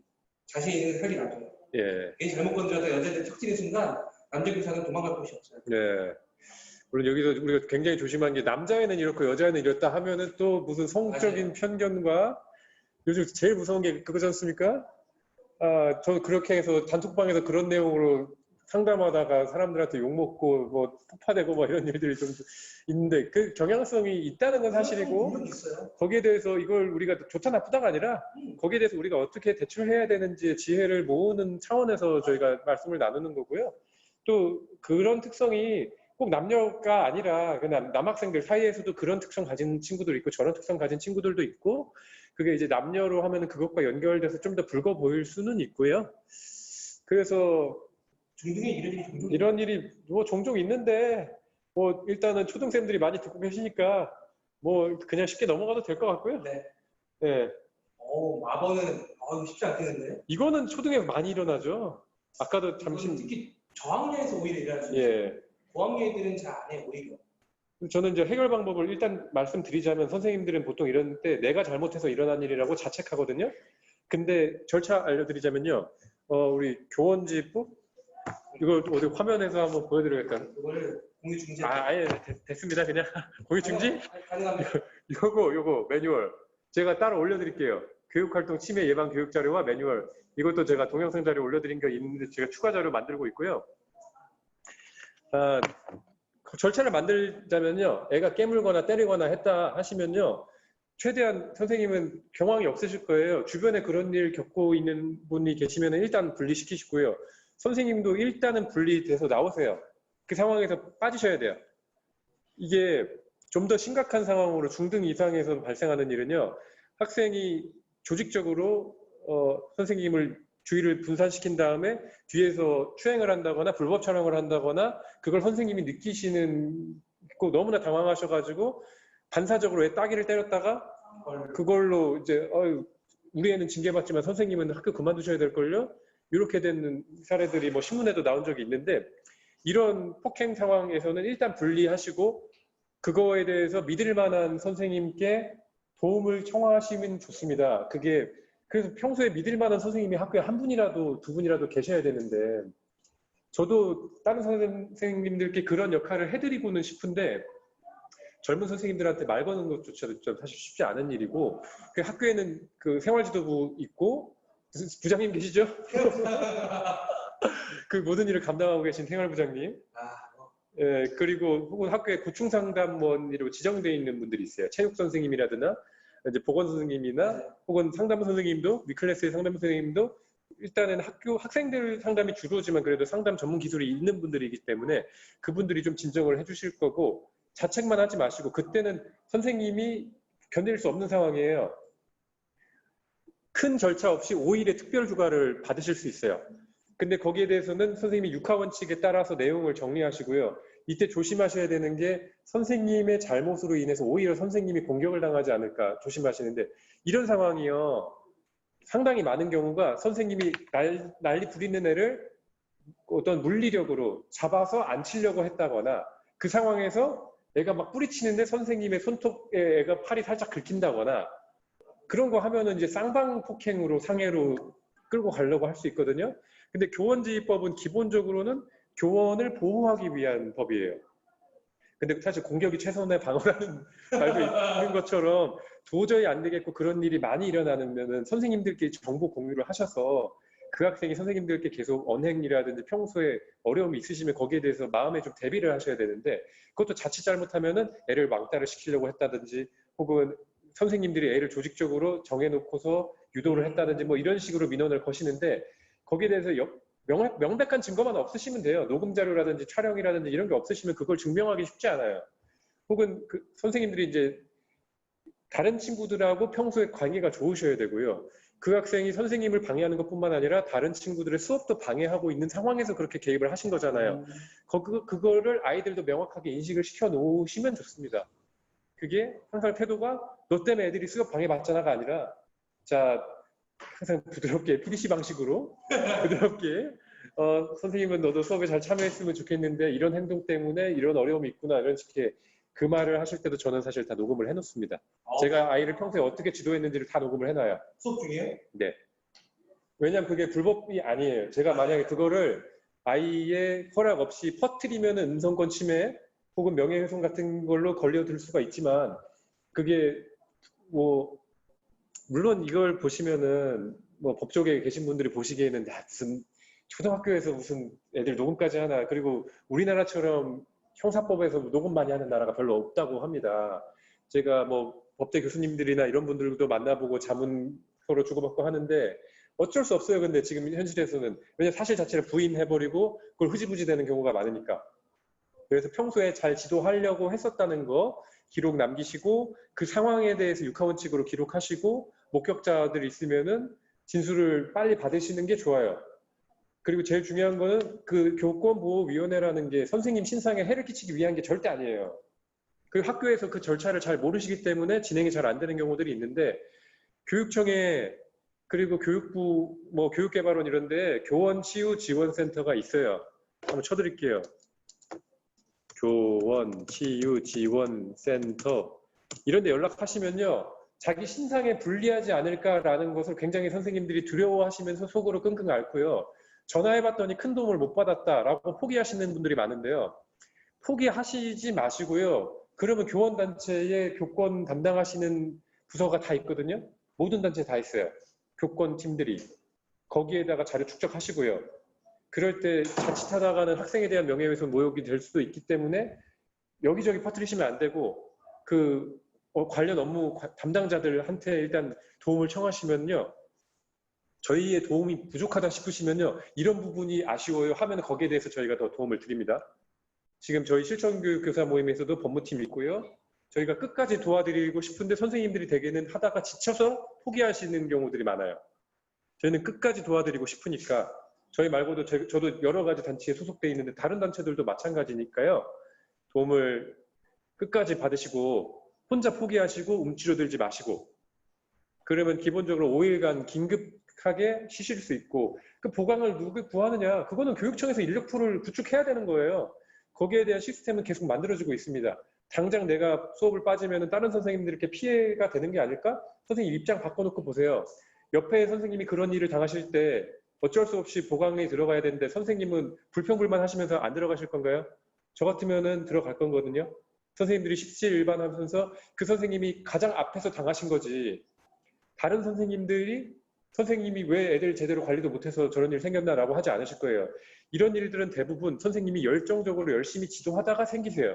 그러면 그 열정을 꺼트리는 게 아니라 좀 더 숙련된 방법으로 이끌어 주셔야지. 그렇게 하지 말라고 선생님 미숙해서 이런 일 벌어졌잖아요.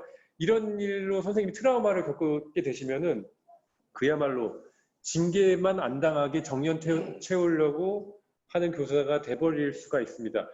그 이후로 이제 학생을 차마 요구하기 어려우실 거예요. 특히 학년이 낮을수록. 물론 선생님의 마음의 상처는 크기 때문에 교육청마다 상담에 대한 예산 확보가 다 돼 있어요. 기본 10회기 정도는 교육청에서 연계해 주셔가지고 상담 받으실 수 있고, 선생님에게 귀책 사유가 어느 정도 있다고 하더라도 지금 뭐 털어서 먼지 안 나는 선생님도 없습니다. 그럼 상담하실 때 선생님 이제 치유지원센터 같은 경우에는 어느 정도 선까지 오픈이 될 수 있고, 그거에 대해서도 다 내담자 선생님의 입장에 대해서 듣고 미리 전제를 드립니다. 선생님 여기에서 이런 해결을 원하시면은 저희가 교육청의 이 부서에다 이렇게 의뢰를 할 수 있는데 선생님이 원치 않으시면은 저희가 할 수 없습니다. 원하십니까? 동의를 구한 다음에 절차가 진행되게 돼 있어요. 그러니까 나는 마음이 아프니까 상담만 받고 전문 상담기관에 연계만 받고 싶다 하시면은 거기까지만 하시고 연계 받으시고 지원 받으시면 돼요. 근데 정말 어려운 경우가 이걸 초기부터 하시면 좋은데 혼자서만 끙끙 앓으시다가 펑 터지면은 학생들이 만약에 선생님의 약점을 엄청나게 많이 잡은 상태에서 선생님에 대한 징계를 먼저 요구해버리는 경우들이 있습니다. 그래서 일단 선생님이 치유돼야 되는 게 가장 중요하고요. 그 선생님이 상담 치유 받으시면서 병가도 낼 수 있고, 그 심각한 교권 침해를 받으셨다면은 공무상 그리고 월급도 100% 받으시면서 180일 정도는 병가를 받으실 수 있고요. 그 정말 심각한 경우에는 몇 년 더 받을 수도 있는데, 이게 과거에는 해결이 굉장히 어렵고 공무상 재해 인정받는 게 어려웠는데 점차 제도가 개선되고 있고 교원단체 변호사들이 도와주고 계시고요. 교육청 차원에서 교육부 차원에서도 계속 도와드리고 있으니까 저도 그 팀에서 이런 교육자료 집필을 했고 지금 동영상 교육자료도 계속 제작을 하고 있습니다. 힘드시면 저한테라도 연락을 해주세요. 교육청 못 믿겠다. 그러면 저한테라도, 제가 그 수많은 사례들을 모아서 지금 책을 3권을 썼고 4권 썼네요. 했으니까 연락 주시기 바랍니다. 너무 가슴 아픈 사례가 많아서 제가 좀 오버한 것 같은데요. 계속 연락하면 예. 선생님 지치거든요. 그게 신청교대 교육모임 본무팀도 네. 거기 이용하시면 훨씬 더 일이 더 법적으로 가능하고요. 제일 중요한 건 아까 말씀하셨던 것처럼 시도에 교원 치유센터가 다 마련돼 있어요. 제가 여기 관련된 자료들을 또 정리해서 몇 번 올려드렸는데 다시 올려드릴게요. 그리고 자기가 실제로 겪기 전까지는 모르시는데 실제 겪고 나면 그때부터 찾기 시작하시면은 너무 골든타임을 놓쳐버립니다.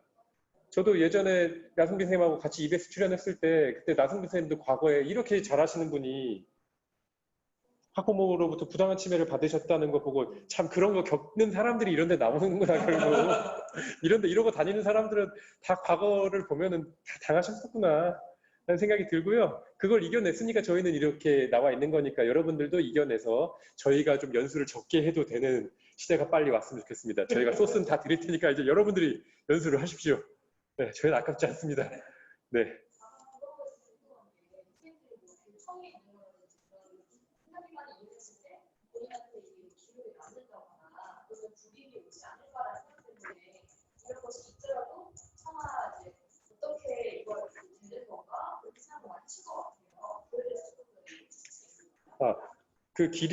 그 불이익이라는 건요.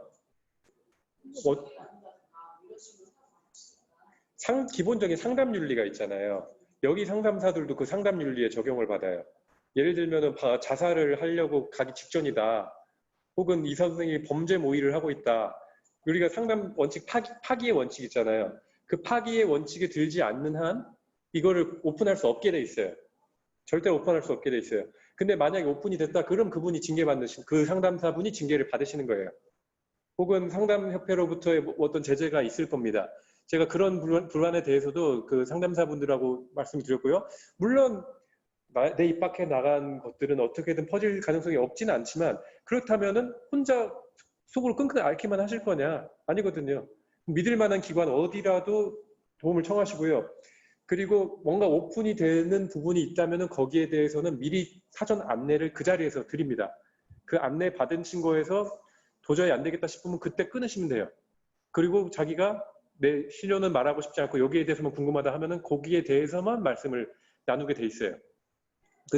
그래서 어떤 일이 좀 안타까운 건데 이 수많은 생생한 사례들이 오픈이 안 되고 있어서 왜냐면은 그분의 개인정보기도 하고 그 가슴 아픈 상처들이라서 제가 이제 교사1구나 이런 극한직업 책 쓸 때 대부분 그 선생님들한테 동의를 받거나 혹은 오픈된 공간에 올라왔던 질문 가지고만 만들었어요.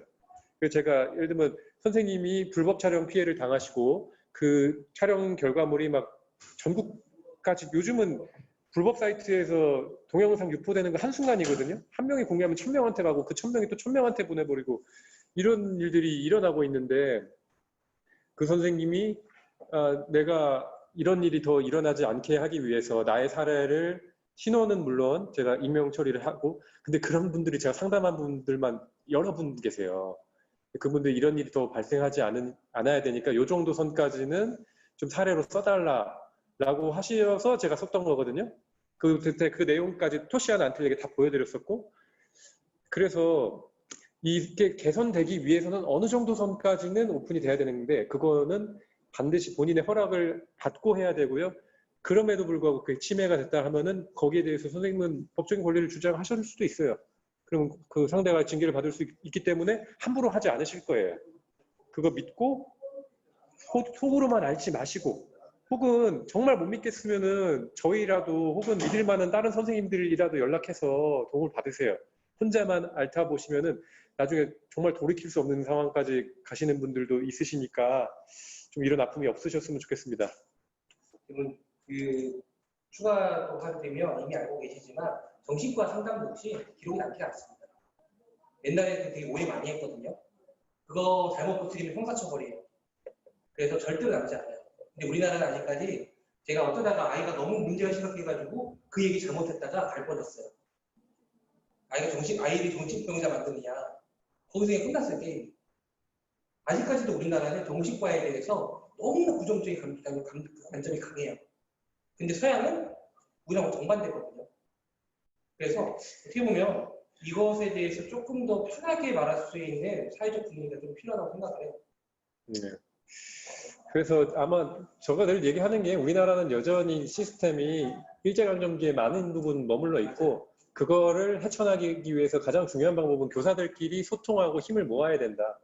그래서 저희도 있고 많은 교원단체들에서 그 일을 하고 있습니다.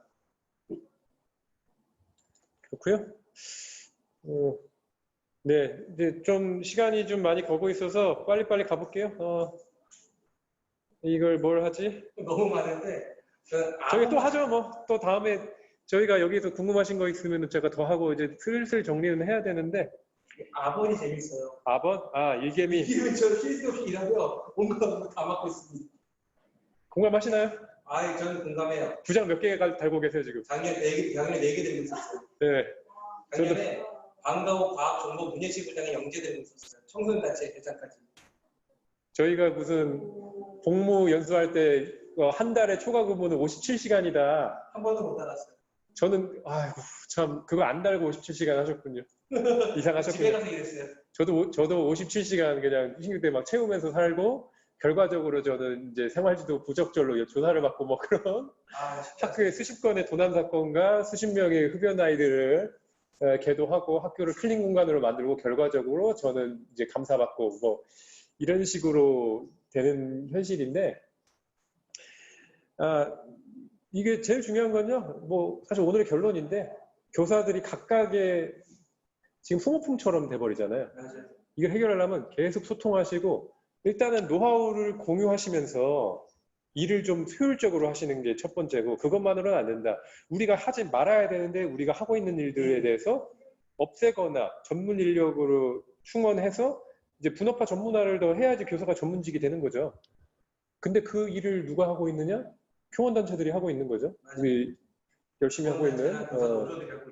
저희 교원단체, 교원노조 그냥 무임승차만 하지 마시고 작은 힘 보태 최소한 서명이 클릭이라도 해서 서명이라도 보태주시고 서명이라도 하는 게 달라져요. 예, 자기 사례 하나라도 또 공유해 주시고 그러면서 풍토를 바꿔야 되고 또 내 밑으로는 내 후배들은 이런 일 안 겪게 해야겠다라는 마음으로 전 살고 있는데 그렇다고 제가 그 후배들 모든 일을 다 해줄 수는 없는 노릇이고 나름대로는 그 남들이 부당한 일을 겪을 때 내가 나서면은 적어도 내가 부당한 일을 겪을 가능성이 좀 더 줄어든다 이런 마음으로 갖고 있습니다. 예. 마지막으로 이 말씀만 드리고 끝낼 텐데 며칠 전에 벌어진 저희 학교들이랑 벌어진 일인데 지역마다 그 과학 영재원이 있어요. 과학센터가 있는데 거기서 아이들 발명 교실에 이렇게 뽑아요. 근데 이게 결코 영재센터가 아니거든요. 하고 싶은 거 다 되는데 웃기게 학교에 한 명밖에 신청 못하게 해요. 근데 걔네들은 센터에 많이 오면 선발을 하는 게 아니라 추첨을 해요. 실제로 추첨만 한다고 적혀 있어요. 근데 학교는 추첨 및 선발도 적혀 있다고 선발을 하는 거예요. 시험 봐서. 서울 그런 게 8명이 신청했는데 한 명이 다 다른데 어떻게 시험을 봐요?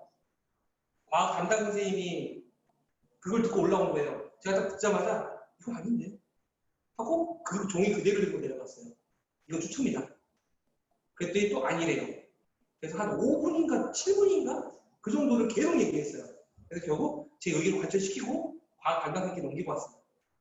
어떻게 보면 그 친구들 저희 동학년이거든요.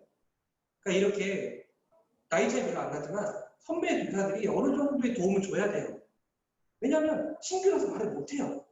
무서워요. 그러면 해줘야죠. 욕은 먹어요. 대학 때 욕 먹었으니까 100% 저는 속으로. 그분께서 좀 욕했을 거예요. 근데 어떡해요? 아닌 건 아닌 건데. 그러니까 선배들이 좀 강원하게 돼줘야 돼요. 근데 거기서 한 가지 이상한 점이 있네요. 과학센터, 영재센터? 과학센터, 예. 자유화센터. 거기서 어차피 추첨할 거면은 그럼 왜 뭐. 학교에서 왜 한 명당 보내라고 그게 그래요? 더 이상하다니까요. 그냥 명단 다 보내달라고 해서 자기들이 알아서 추첨하는 그러니까 너무 많은 거예요, 본인들에게. 아니 많아서 추첨할 거면은 다 똑같잖아요. 그래서 저희 그게 제일 이상한데요. 그게 제일 이상해요. 그리고 한번 제가 해보도록 하겠습니다. 그래서 우리가 늘 민원을 당하지만 우리도 정당한 것에 대해서는 민원이 아니라 우리는 관원이지. 그리고 그걸 교사 개인이 하다 보면 그냥 묻혀버리기 때문에 항상 기승전 교원단체, 네, 제가 해야겠어요. 네, 교원단체에서 힘을 모으기 위해서 애쓰시는 분들이 있다. 그분들에게 힘을 실어드리기 위해서는 가입을 해주시는 게 가장 큰 힘이 되고 그리고 집행부는 열려 있습니다. 네, 그리고 저희 오프라인 연수를 하시면 더 깊은 얘기 나누실 수 있고요. 저희가 온라인으로도 많이 도와드리려고 하지만 이게 저희가 이런 자리 또 사실 처음 시도한 거긴 한데요. 저도 다른 연수에서 들을 수 없는 얘기를 최대한 많이 드리기 위해서 노력을 해야겠다는 생각을 했고 온라인에 한계점이 있습니다.